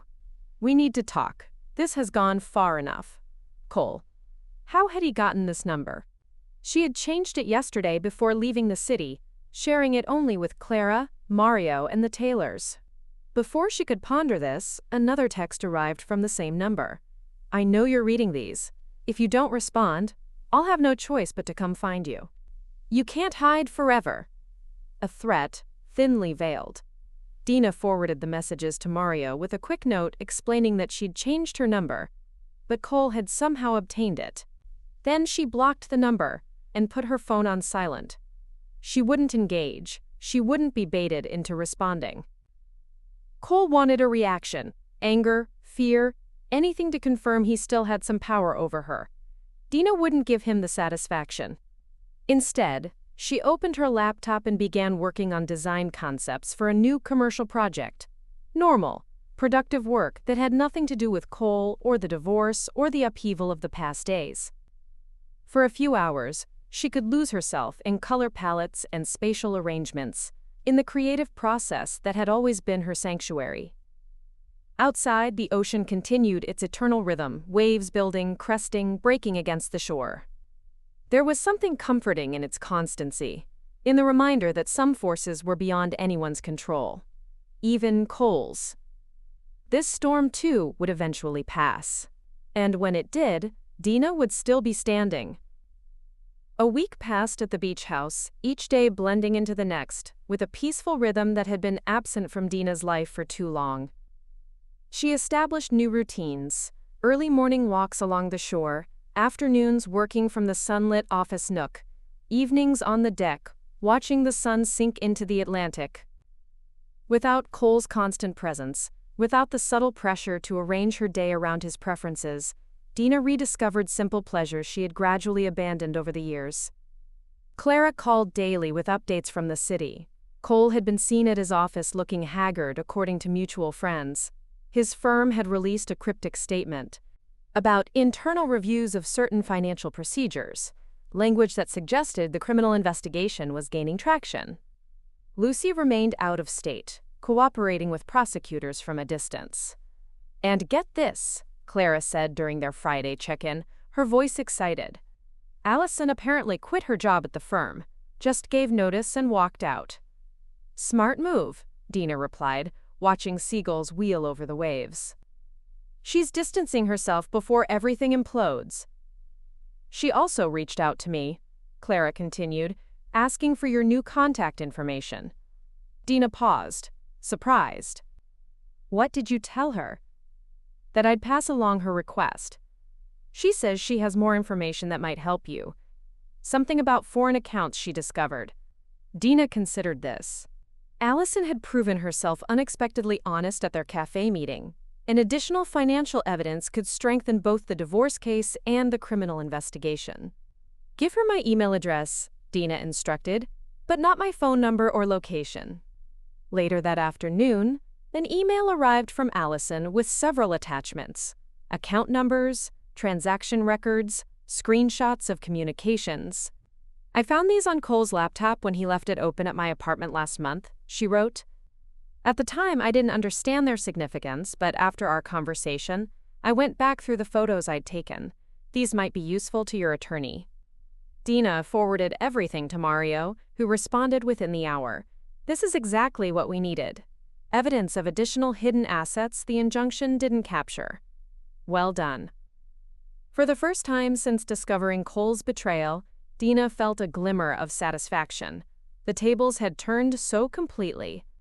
The man who had built his life around controlling others, manipulating circumstances to his advantage, was now being undone by the very women he had underestimated.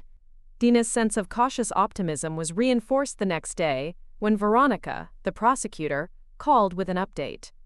"We've executed a search warrant at your husband's office," she informed Dina, her voice professionally neutral. "Based on the evidence from his assistant and other sources, we had sufficient cause to seize computer and financial records." "What does this mean for the timeline?" Dina asked. "We're moving faster than anticipated. The evidence is more substantial than we initially thought. Your husband's attorney has been informed that charges are likely forthcoming. Has Cole been arrested? Not yet, Veronica replied, but we've restricted his travel. He surrendered his passport and is required to remain in the state pending our investigation. After they hung up, Dina sat on the deck, absorbing this news.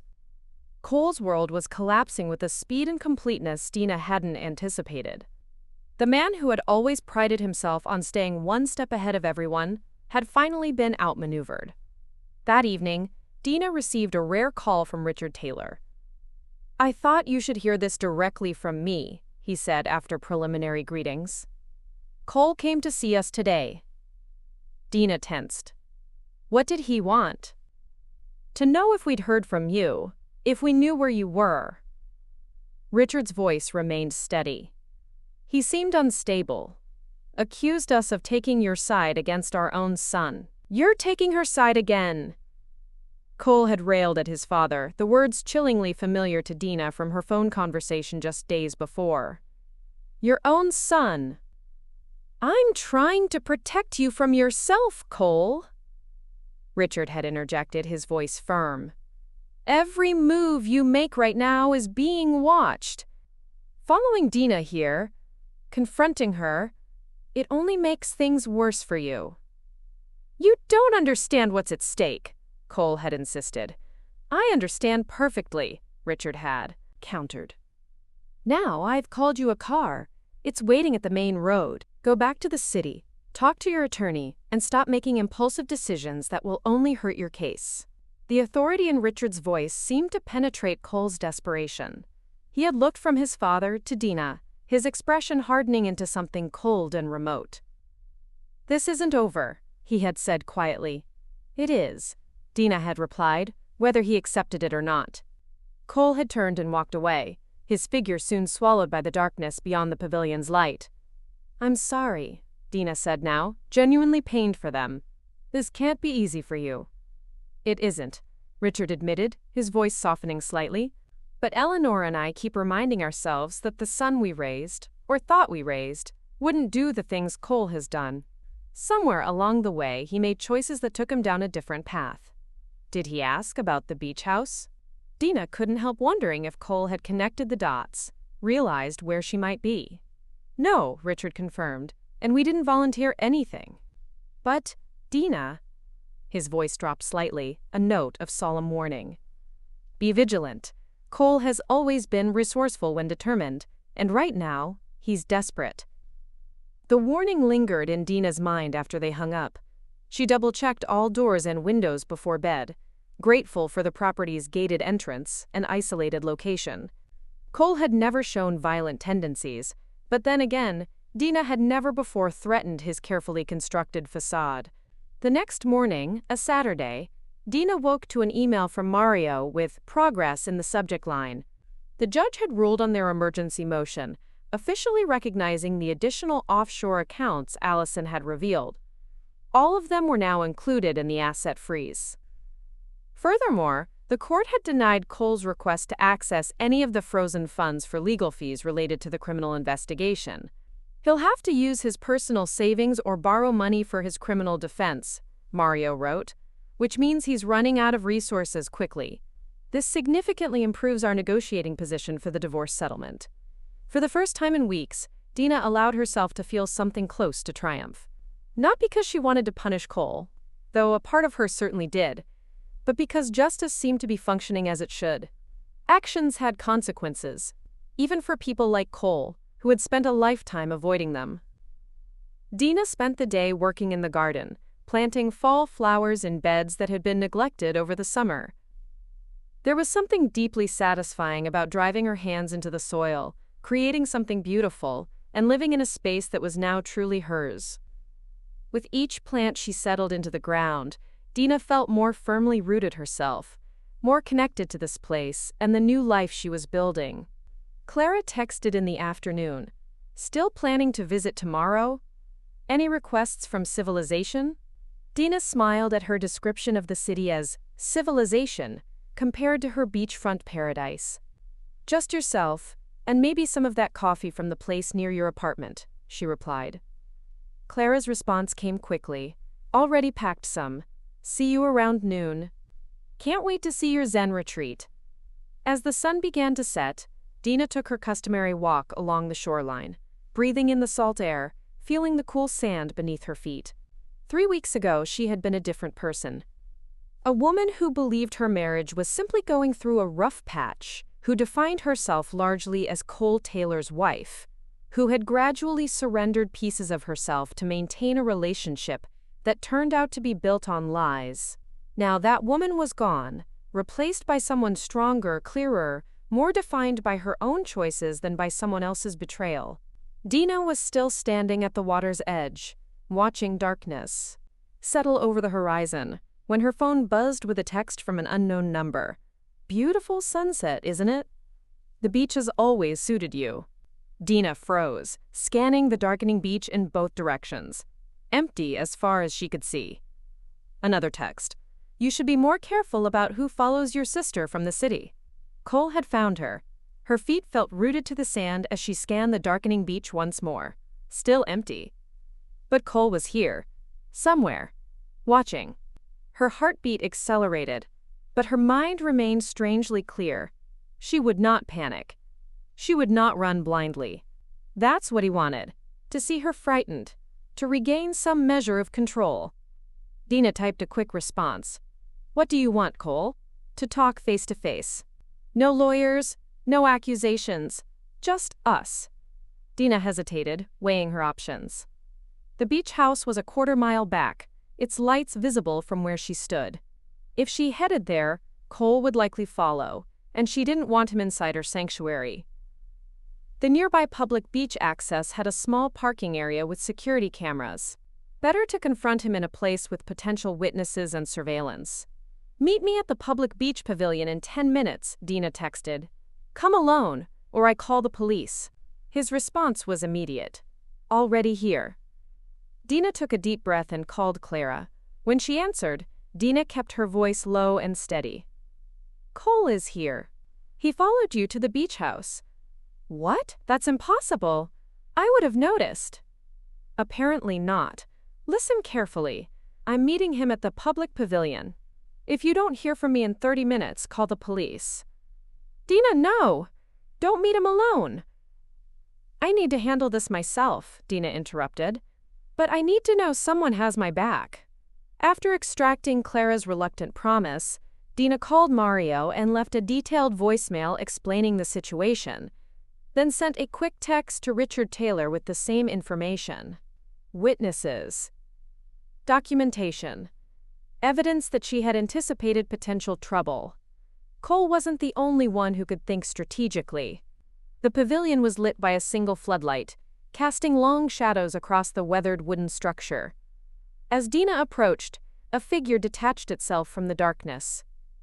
Cole, looking nothing like the polished, confident man she had married. His normally immaculate appearance had deteriorated. His face was drawn, his eyes shadowed, his expensive shirt wrinkled. For a moment, Dina almost felt pity. Almost. How did you find me? Dina asked, stopping 10 feet away from him. He gave a hollow laugh. You think I don't know my own parents? The beach house was the obvious move. And following my sister? That's stalking, Cole. I prefer to call it being resourceful. His voice had a brittle edge Dina had never heard before. Since you've blocked my calls, changed your number, and turned my parents against me, I had limited options. You turned your parents against yourself, Dina corrected, her voice firm. Just like you destroyed our marriage. All on your own. He flinched slightly but recovered quickly. That's what I wanted to talk about. This divorce. These allegations. Things have gone too far, Dina. We need to find a solution that works for both of us. Both of us? Dina repeated incredulously. You've been cheating for years. You lied to everyone, including your girlfriend. You're being investigated for serious financial crimes. And you think we can find a friendly solution? The criminal investigation is a misunderstanding, he said dismissively. Corporate finance is complex. Lucy misinterpreted legitimate transactions. And the offshore accounts? The millions you've hidden? Those are just misunderstandings, too? His eyes narrowed dangerously. You need to drop this, Dina. Call off your attack dogs. Tell the prosecutor you made a mistake. Dina almost laughed at his audacity. I can't call off an investigation I didn't initiate. This is bigger than me now, Cole. The evidence speaks for itself. Evidence can be interpreted different ways, he countered, taking a step closer. People can change their testimonies. Lucy, Allison, they could reconsider what they think they know. The implied threat hung in the air between them. Are you threatening to intimidate witnesses in a federal investigation, Cole? Because that would be another crime on top of everything else you've done. I'm simply pointing out that misunderstandings can be cleared up, he said, his voice softening into the persuasive tone he'd used countless times to talk clients into his way of thinking. We had a good life together, Dina. We still could. Drop the divorce. Tell everyone you overreacted about Allison. We can work through this. For a suspended moment, Dina tried to see the situation through his eyes. A man so accustomed to controlling the narrative, to bending reality to his will, that he genuinely believed he could charm his way out of the consequences of his actions. Even now, facing criminal charges and divorce, he thought he could manipulate her back into compliance. No, Dina said simply. Cole blinked, as if the word was incomprehensible to him. What?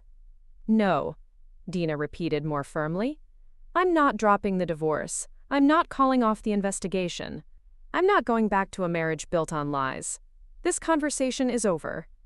She turned to leave, heart pounding, but steps steady. She had said what needed saying. There was nothing left to discuss. You don't walk away from me, Cole growled, grabbing her arm before she could react. A head swept across the pavilion as a car pulled into the parking area. Cole released Dina immediately, stepping back into the shadows. The car door opened, and Richard Taylor emerged, his tall figure unmistakable even in the dim light. Dinah, he called. Are you all right? I'm fine, Dina replied, relief washing through her. Cole was just leaving. Cole stared at his father in disbelief. Dad, what are you doing here? Making sure no one does something they'll regret, Richard answered calmly, approaching them. It's time to go, son. This isn't helping your situation. You're taking her side again, Cole accused, gesturing toward Dina. Your own son. I'm trying to protect you from yourself, Richard interrupted, his voice firm. Every move you make right now is being watched. Following Dina here, confronting her, it only makes things worse for you. You don't understand what's at stake, Cole insisted. I understand perfectly, Richard countered. Now, I've called you a car. It's waiting at the main road. Go back to the city, talk to your attorney, and stop making impulsive decisions that will only hurt your case. The authority in Richard's voice seemed to penetrate Cole's desperation. He looked from his father to Dina, his expression hardening into something cold and remote. This isn't over, he said quietly. It is, Dina replied, whether you accept it or not. Cole turned and walked away, his figure soon swallowed by the darkness beyond the pavilion's light. Richard and Dinah stood in silence until the sound of his footsteps faded completely. Thank you, Dinah said finally. How did you get here so quickly? I was already on my way when I got your text, Richard explained. Eleanor and I were concerned after Cole's visit yesterday. We thought you might need support before Clara arrives tomorrow. Dina took a shaky breath, the adrenaline beginning to ebb. I think he would have. I know, Richard said gently. Come on, let's get you back to the house. I have a security team arriving in the morning. Cole won't get near you again. As they walked back along the beach, Dina felt something shift inside her. The last lingering doubt about her decision to leave Cole, to pursue divorce, to cooperate with the investigation. Any woman who needs protection from her husband has already stayed too long. She had made the right choice, and she would never look back. The security team arrived at dawn. 2 discreet professionals who established a perimeter around the beach house and installed additional cameras at strategic points. Richard had spared no expense, hiring a firm that specialized in protecting high-profile clients during contentious divorces. Their presence was both reassuring and sobering.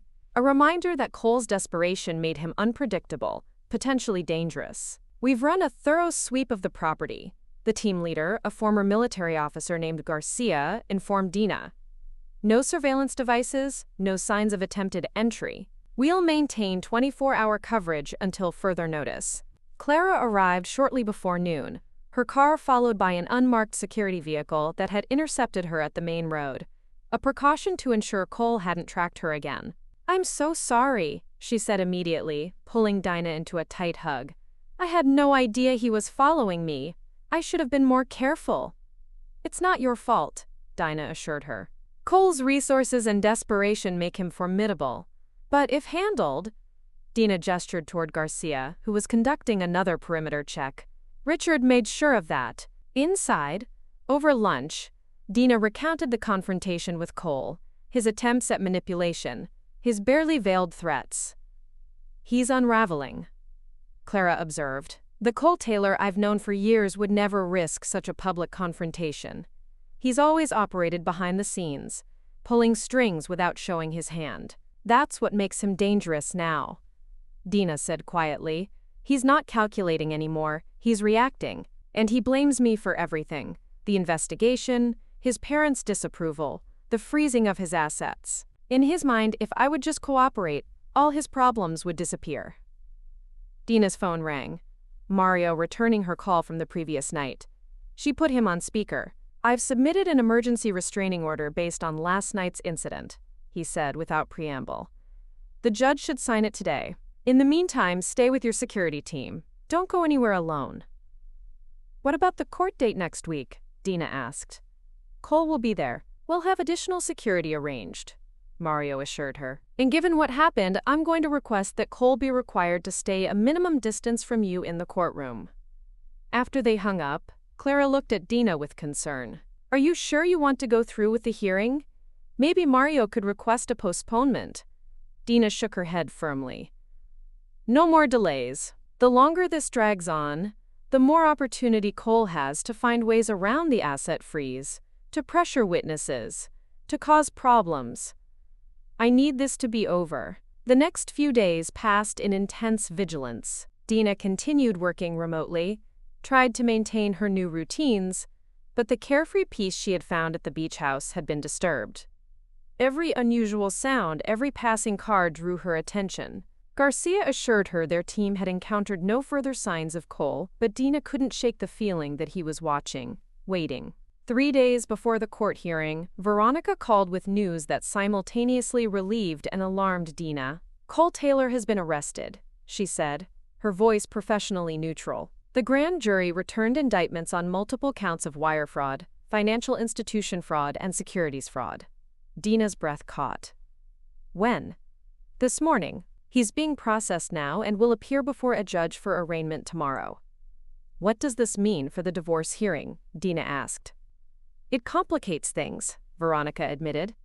"His criminal attorney will likely request a continuance for the divorce proceedings while they deal with the criminal charges. But ultimately, this strengthens your position significantly.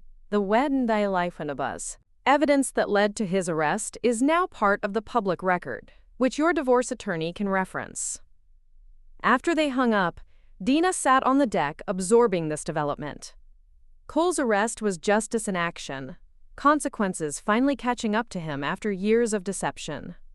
But it also meant he was now fighting for his freedom, not just his assets or reputation. A cornered animal is most dangerous when it has nothing left to lose. Dina called Mario, who had already heard the news. "This changes our strategy," he said. "Cole's facing serious jail time. His priority now will be negotiating with prosecutors, not fighting you over the divorce settlement." "Will he try to use me as a bargaining chip?" Dina asked, a knot forming in her stomach. "Offer information in exchange for leniency? Possibly, but he'd need something substantial. From what I understand, the prosecution already has overwhelming evidence. Your testimony isn't essential to their case." The following morning, Dina woke to dozens of missed calls and messages. Overnight, news of Cole's arrest had broken, complete with photos of him being escorted into the federal building in handcuffs. Friends, acquaintances, even former clients of her design firm had reached out, some offering support, others seeking gossip, all expressing shock.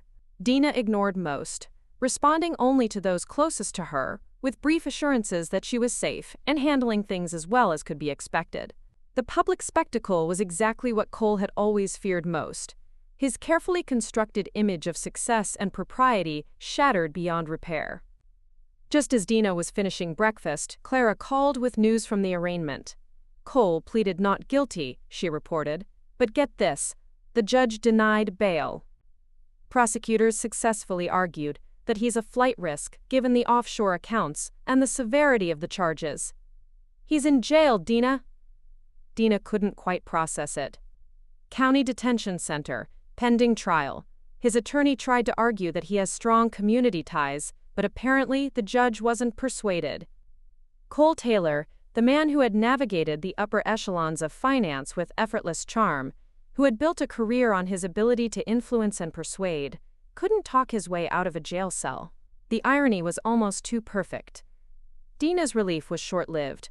That afternoon, she received an email from an anonymous account. The subject line simply read, "A message from Cole." Against her better judgment, Dina opened it. "Dina, by now you've heard about my arrest. I'm sure you're feeling vindicated. Maybe even celebrating. Enjoy it while it lasts. What you don't understand is that I've prepared for this possibility. I always have contingency plans. Always. You think you've won because I'm behind bars? You think this ends with me in prison and you walking away with everything we built? You're wrong. I still have resources you can't touch. People who remain loyal to me. And I have nothing but time now to focus on ensuring you regret what you've done. This isn't a threat, it's a promise. You destroyed my life. I won't rest until I've returned the favor. Cole." Dina forwarded the email to Mario and Veronica immediately, her hands shaking despite her efforts to remain calm. Cole was in custody, but his reach extended beyond his cell. His network of professional connections, the loyal people he mentioned, how many might still be willing to act on his behalf? The beach house, which had been her sanctuary, suddenly felt exposed. The security team, which had been reassuring, now seemed insufficient against the nebulous threat Cole represented. "We're moving you to a safer location," Garcia decided after reading the email. Effective immediately. As Dina packed a small bag, she realized that even from behind bars, Cole had accomplished what he wanted, disrupting her peace, forcing her back into reaction mode, making her feel vulnerable again. The challenge had evolved, and so must she. The safe house was a modern apartment in a secure building with underground parking and 24-hour doorman. Anonymous, unremarkable, and most importantly, impossible to connect to Dina through any public records. The security company had maintained it for exactly this purpose, housing clients who needed to disappear temporarily. "No one knows you're here except your sister, your attorney, and our team," Garcia assured Dina as he completed a sweep of the apartment. "Not even Mr. Taylor Sr. has this address," Dina nodded, setting her single suitcase in the bedroom. The space was impersonal, but comfortable, furnished with generic, inoffensive pieces that reminded her of upscale hotel rooms. Nothing like the beach house with its carefully curated design elements. Nothing like the home she had built with Cole, filled with memories both beautiful and now tainted. It was, in many ways, the perfect metaphor for her current existence. Functional, but temporary. A holding pattern until she could reclaim her life. Clara arrived that evening with groceries and additional clothes she had gathered from Dina's city penthouse. Mario called, she informed Dina as they unpacked. Cole's attorney requested a continuance for the divorce hearing in light of the criminal charges. "Let me guess," Dina said. Mario opposed it vehemently. "The judge hasn't ruled yet," Clara confirmed, "but Mario thinks we have a good chance of proceeding as scheduled." Cole's arrest actually strengthens our argument for moving forward quickly, especially with that threatening email. Dina folded a sweater with precise movements, buying time as she considered her next words. "I've been thinking about our strategy." Clara raised an eyebrow. "What about it?" "We've been reactive," Dina explained, responding to Cole's moves, protecting ourselves from his threats, It's kept us on the defensive since this began. She set the sweater down, meeting her sister's gaze directly. I'm tired of running, Clara. Tired of letting Cole dictate where I go, how I live, whether I feel safe in my own spaces. What are you suggesting? Clara looked concerned. You can't go back to the beach house. Not with Cole's threats still hanging over you. I'm not talking about physical locations, Dina clarified. I'm talking about mindset. About choosing a different approach altogether. The next morning, Dina requested a meeting with both Mario and Veronica. They arrived at the safe house together, expressions curious but cautious. As Dina outlined what she wanted to do, Mario stared, incredulous. You want to offer Cole a deal? After everything he's done?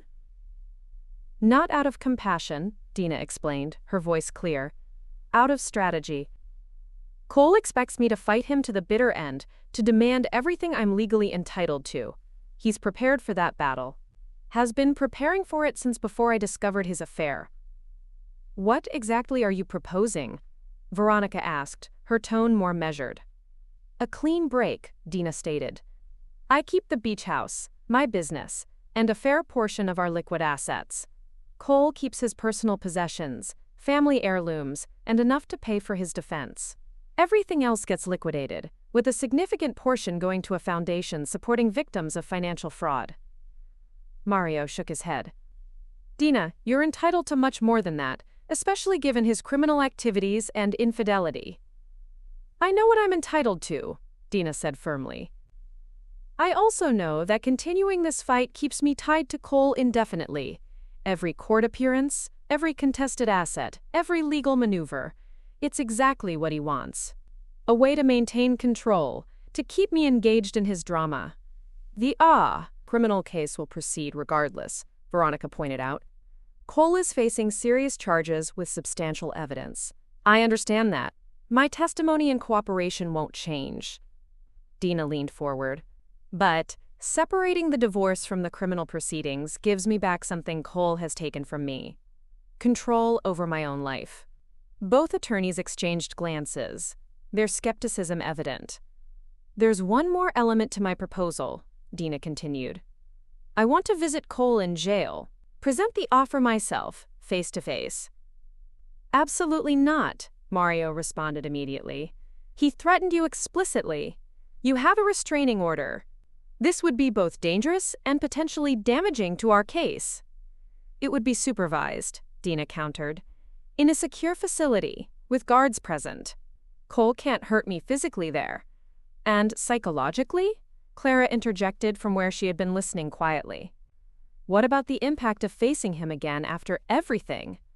Dina turned to her sister, appreciating her concern. That's precisely why I need to do this. As long as I'm afraid to face Cole, as long as I'm running from confrontation, he still has power over me. I need to look him in the eye, on my terms, and show him I'm not afraid anymore. The room fell silent as they absorbed her words. Finally, Veronica spoke. I understand your reasoning, Ms. Vance, but there are serious risks to consider. Your offer, while generous, might be interpreted as weakness by Cole, and visiting him could give him an opportunity to manipulate or threaten you further.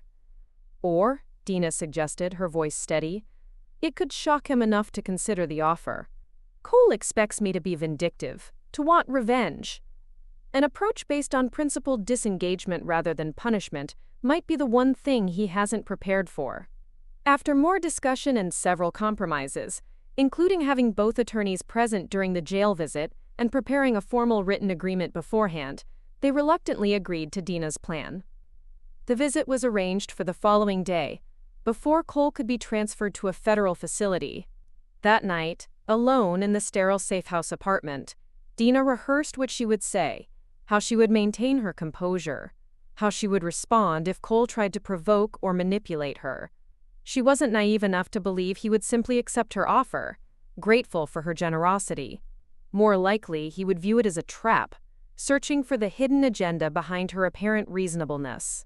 But there was no hidden agenda, just the clear-eyed recognition that freedom, real freedom, meant walking away from the fight Cole wanted to have, choosing instead the path that would most quickly and completely sever their connection.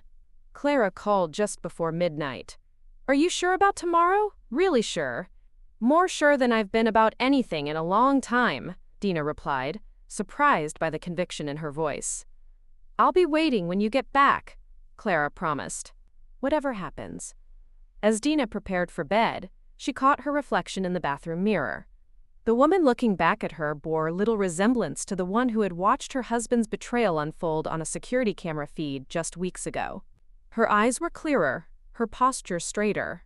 Most noticeably, the anxious desire to please, to accommodate, to smooth over conflict, Cole's preferred qualities in her, had vanished. Tomorrow, she would face the man who had betrayed her, threatened her, tried to destroy her, and she would offer him a path to resolution that served her interests, not his need for continued conflict. It wasn't forgiveness, it was freedom. The county detention center was a stark, concrete structure, ringed by chain-link fences topped with razor wire. As they passed through multiple security checkpoints, Dina felt a strange sense of calm settle over her. The visiting room, a sterile space divided by a thick glass partition with intercoms for communication, removed any possibility of physical threat. Here, Cole could only use words, and words had lost their power to wound her. Mario sat beside her, legal documents arranged neatly on the small metal table. Veronica waited outside, unable to join them for this meeting due to her role in the prosecution, but available if needed. When Cole was led in by a corrections officer, Dina barely recognized him. Just weeks of detention had transformed the polished investment banker into someone diminished, hollowed out. The expensive suits were replaced by an orange jumpsuit, the confident stride by shuffling steps limited by ankle restraints. Only his eyes remained unchanged, cold, calculating, watching her for weaknesses to exploit. He sat across from them, picking up the intercom receiver, his expression shifting from surprise to weariness to a carefully constructed, neutral mask. "This is unexpected," he said, his voice tinny through the speaker. "Come to gloat?" "No," Dina replied evenly. "I've come with a proposal." His eyebrows lifted slightly, the only indication of his interest. "What kind of proposal?" Mario slid the document package through the narrow transfer slot.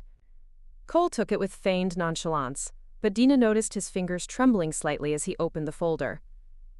"A divorce settlement," Dina explained as he scanned the pages. "Clean, simple, final, signed today if you agree." His eyes narrowed. "Why would you offer this now? You have me at a disadvantage. Your lawyers have made that abundantly clear."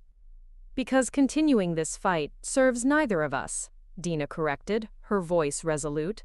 "It drains resources you need for your defense and keeps me tied to you indefinitely. This way we both get freedom, albeit different kinds." Cole flipped through the papers with increasing disbelief. "You're taking far less than you could get in court. You're entitled to so much more." "I'm taking what matters to me," Dina corrected, her gaze steady. "The beach house, my business, financial independence. You keep your personal belongings, your family connections, and enough resources for legal representation. And the foundation," he gestured to a clause allocating a significant portion of their assets to a victim relief fund. "That's just to humiliate me publicly." "No," Dina countered, her voice unwavering. "It's to do something constructive with money that would otherwise be consumed by our legal battle. Something that helps repair some of the damage caused by financial fraud, not just yours, but others like you." Cole's jaw tightened at the comparison. "You think you figured it all out, don't you? The righteous wife taking the high road." "There's nothing righteous about this," Dina said quietly. "It's practical, strategic. The qualities you always claim to value." Something flashed in his eyes. Recognition, perhaps. For the first time, he was seeing her clearly, not as the accommodating wife he had manipulated for years, but as an equal strategist who had outmaneuvered him. "And if I refuse?" Mario spoke for the first time, his voice a calm counterpoint to Cole's barely contained fury. "Then we proceed with the original divorce filing. We'll seek maximum division of assets, including those you've attempted to hide offshore. The process will be lengthy, expensive, and public. Every detail of your affairs, your financial misconduct, your threats, all of it entered into the court record. Cole looked from Mario to Dina, searching for the trap. "Why are you really doing this, Dina?" Dina met his gaze steadily. "Because I want to be free of you, Cole. Completely free. Not just legally, but psychologically. Fighting you for years keeps me bound to you, keeps me reacting to you. This way, I close this chapter definitively and move forward with my life. While I rot in prison," he added bitterly. "Your criminal case is separate from our divorce," Dina reminded him. "Nothing in this agreement affects those proceedings. That's the consequence of your own actions, not my choice." Cole fell silent, studying the documents more carefully now. Dina could see the calculations running behind his eyes, the weighing of options, the assessment of best possible outcomes given his dire circumstances. It was the same look he wore when evaluating investment opportunities, clinical and detached. "I need to consult with my attorney," he said finally, his voice flat. "Of course," Mario agreed. "We've arranged for him to join us." Cole's criminal attorney arrived 30 minutes later. The two spoke privately in a separate room while Mario and Dina waited, neither of them speculating aloud about the outcome. When they returned, Cole's demeanor had shifted subtly. The initial hostility had receded, replaced by a grim pragmatism. "I'll sign," he said, his voice flat, "with 2 amendments. He outlined minor changes regarding personal items he wanted to retain, his grandfather's watch, some specific artwork. Small concessions that cost Dina nothing to grant. As they finalized the paperwork, Cole kept glancing at Dina, as if trying to reconcile the woman before him with the wife he thought he had known. "You've changed," he said finally as he signed the last page. "No," Dina corrected him, her voice unwavering. "I've always been this person. You just never bothered to see me clearly." With the final signature, 8 years of marriage ended, not with drama or recriminations, but with the quiet efficiency of a business transaction. As the officer prepared to escort Cole back to his cell, he paused. "This doesn't change anything about how I feel," he said, his voice low, a final attempt to wound. "About what you did to me." "I didn't do this to you, Cole, you did it to yourself," Dina replied, standing to leave. "And how you feel doesn't matter to me anymore." His face hardened at her indifference, perhaps the greatest blow to a man who had always measured his worth by his impact on others. The door closed behind him with a heavy metallic thud, symbolic in its finality. Outside, in the harsh sunlight of the parking lot, Veronica waited by her car. "How did it go?" "It's done," Dina said simply. "He signed." Veronica looked surprised. "Honestly, I didn't think he would. His attorney has been fighting us at every turn." "Cole's a strategist at heart," Dina explained. Once he realized this was his best available option, emotion became irrelevant. As they drove away from the detention center, Dina felt a weight lifting, not suddenly, not completely, but noticeably. The divorce was settled. The legal entanglements that had bound her to Cole were dissolving. What remained was the work of psychological separation, of rebuilding a life defined by her own choices rather than his betrayal. That evening, as Dina packed to return to the beach house, now secure with an expanded security system and the knowledge that Cole was both incarcerated and legally separated from her, Clara asked how she felt. "Vindicated?" she suggested. "Relieved?" Dina considered the question carefully. "Free," she said finally. "I feel free." And for the first time since discovering Cole's betrayal, she realized it was true. 1 year later, Dina sat across from a woman named Melissa in a quiet corner of a beachfront cafe near her home. Melissa's hands trembled slightly as she stirred her untouched coffee, her wedding ring catching the afternoon light. "I don't know what to do," she confessed, her voice barely above a whisper. "The evidence is right there on his phone, but when I confronted him, he made me feel like I was crazy." Like I was the one with the problem for checking his messages. Dina nodded, recognizing the familiar pattern.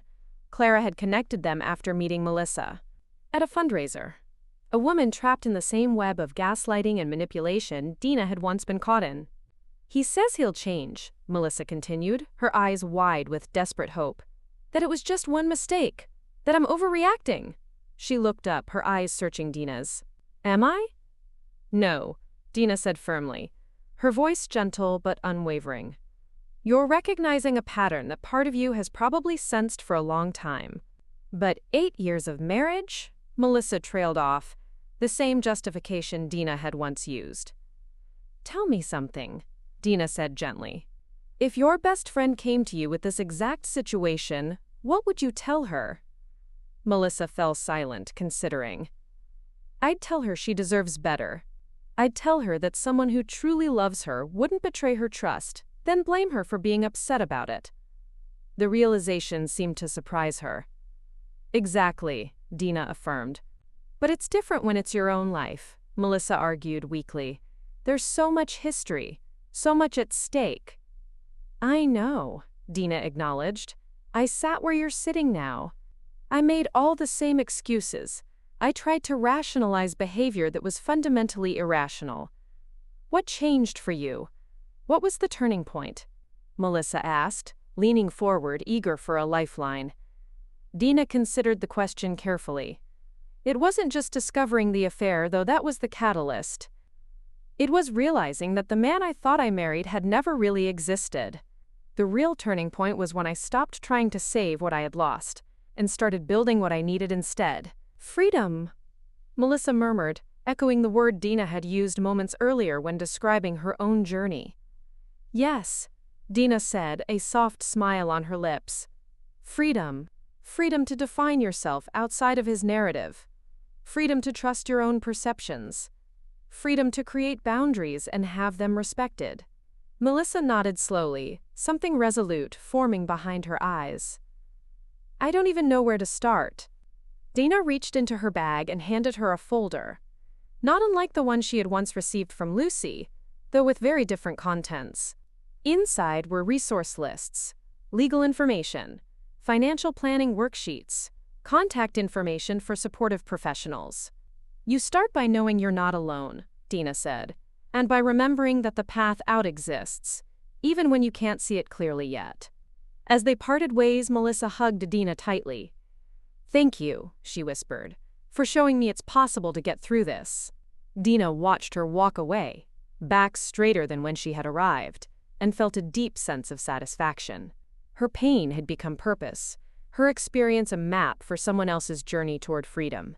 2 years after that fateful security alert on her phone, Dina stood on the deck of her beach house, watching the sunset paint the ocean in shades of gold and crimson. The trial was long over. Cole had eventually pleaded guilty to reduced charges in exchange for cooperation against larger players in the financial fraud scheme. He was serving a 5-year sentence in a minimum security federal prison, his empire dismantled, his reputation destroyed. Dina no longer tracked his proceedings or cared about his circumstances. That chapter had closed definitively with their divorce, exactly as she had intended when offering the settlement. Her design business had flourished, expanding beyond commercial spaces to include residential renovations for women rebuilding their lives after difficult endings. The beach house had become not just her home, but occasionally a retreat for others needing temporary sanctuary while finding their footing. Dina turned on the recording device on her desk, speaking directly to those who would hear her story. If you're listening to this, perhaps you're standing where I once stood, at the shocking discovery of betrayal, at the crossroads of fight or flight, at the terrifying precipice of an unknown future. I want you to know something I didn't understand when I first saw Cole leading another woman into our penthouse. This moment, however painful, is not the end of your story. It's the beginning of a different one, potentially a better one than you can currently imagine. When I changed those locks and security codes, when I asserted my name on the mortgage, I wasn't just securing physical spaces. I was reclaiming my agency, declaring that I alone would determine who had access to my life. The greatest power we have isn't in controlling others, it's in refusing to be controlled, It's in recognizing manipulation for what it is. It's in walking away from people who demand your compliance while betraying your trust. There's a difference between being strong and being invulnerable. True strength isn't about never breaking. It's about how you rebuild afterward. It's about transforming pain into wisdom, setbacks into boundaries, betrayal into self-knowledge. Freedom doesn't come when the divorce is finalized or when justice is served in court. Real freedom comes when you no longer define yourself in relation to the person who hurt you. When their approval, their criticism, their very existence becomes irrelevant to how you see yourself. This isn't just my story, it's a universal journey from betrayal to self-reclamation that countless others have walked before us and will walk after us.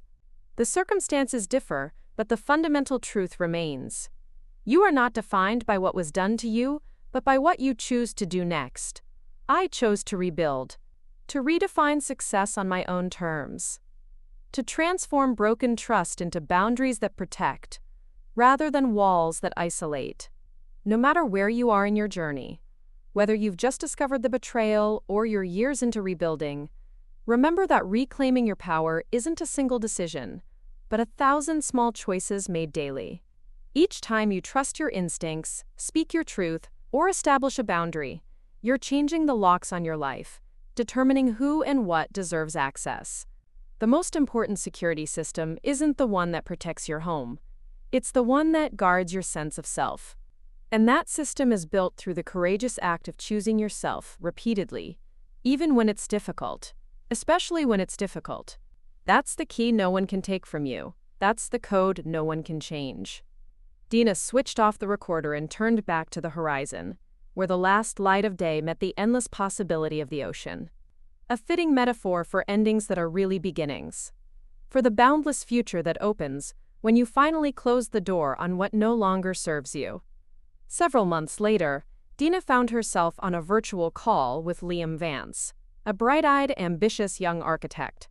He was based in Manila, and his firm specialized in sustainable urban planning, a field Dina was increasingly passionate about. They were discussing a potential collaboration, a community revitalization project in a less affluent district of Quezon City. "Your portfolio is incredibly impressive, Ms. Vance," Liam said, his smile warm and genuine on the screen. "Your work on the BGC residential towers, and particularly the adaptive reuse of that heritage building in Escolta, really resonates with our vision for accessible, beautiful spaces." Dina felt a familiar surge of energy. This was the work that truly fueled her now. Not just luxury, but impact. She'd spent the last few months deeply involved with local NGOs in Maria Aurora, using her design expertise to help rebuild storm-damaged homes and community centers. It was a stark contrast to the high-stakes world Cole had inhabited, and infinitely more rewarding. "Thank you, Liam," Dina replied, her voice confident. "I believe good design shouldn't be exclusive. It should uplift and serve communities. I've been particularly interested in how we can integrate green spaces and affordable housing in a way that respects local culture and heritage, especially here in central Luzon." She was no longer just a designer. She was an advocate, a strategist for meaningful change. The legal proceedings with Cole were a distant hum, handled almost entirely by Mario. Cole remained incarcerated, his appeals largely exhausted. The Foundation for Victims of Financial Fraud, established with the liquidated assets, was already funding its first wave of support programs. Dina occasionally received updates, impersonal reports on its progress, and she felt a quiet satisfaction. It wasn't about revenge, it was about transforming something destructive into a force for good. One crisp afternoon, while overseeing a renovation project in Angeles City, Dina received a call from a number she didn't recognize. "Dina Vance?" a hesitant voice asked. "This is Marcus, Cole Taylor's friend." Dina's heart gave a slight lurch. Marcus, Cole's best man, the one who had actively participated in Cole's deception by corroborating his lies about their separation. A wave of anger, dulled by time but still present, briefly threatened her composure. "Marcus," Dina acknowledged coolly, "to what do I owe this call?" There was a long, awkward pause. I I just wanted to apologize, Marcus finally stammered, for everything. For not saying anything sooner. Cole, he had us all fooled, really. He was so convincing about you two being separated, about it being amicable, and just a matter of time. He threatened my own business if I didn't play along, said he'd pull his investments, spread rumors. Dina listened, unmoved. She had heard variations of this excuse before. Threats don't absolve you of complicity, Marcus, Dina stated, her voice devoid of emotion. You knew what he was doing was wrong. I know, he said, his voice laced with genuine regret this time. And seeing what happened, seeing him go to jail, it's been a wake-up call. I lost friends over this, lost trust in myself. I wanted you to know that I understand now. And if there's anything at all I can do to make amends, to help you, please. Dina paused. She had no desire to rekindle a friendship built on such a shaky foundation. But his offer to help Cole's network was vast, and Marcus knew its intricate workings. There might be, Dina said, her strategic mind already whirring. I'm working on a community housing project right now. We're looking for ethical investors, people truly committed to long-term social impact, not just a quick return. Are you willing to put your money where your mouth is, Marcus? To truly make amends? She heard him take a sharp breath on the other end. Yes, Dina, absolutely. What do you need? 2 years had passed since Cole's arrest. Dina's life was unrecognizable, vibrant, and fiercely her own. Her design firm, now rebranded as Vance Innovations, thrived. She continued to take on select, high-end residential projects, but her passion lay in the community redevelopment initiatives across central Luzon. The partnership with Liam Vance's firm had blossomed, leading to several successful projects in Metro Manila and beyond. Marcus, surprisingly, had proven true to his word, investing significantly and, more importantly, ethically in their ventures, quietly working to rebuild his own reputation and, perhaps, his conscience. The beach house remained her sanctuary, a place of peace and reflection. She often hosted small retreats there for women like Melissa, offering a safe space for them to process their own pain and begin their journey towards self-reclamation. It was a full-circle moment, turning her own trauma into a beacon of hope for others.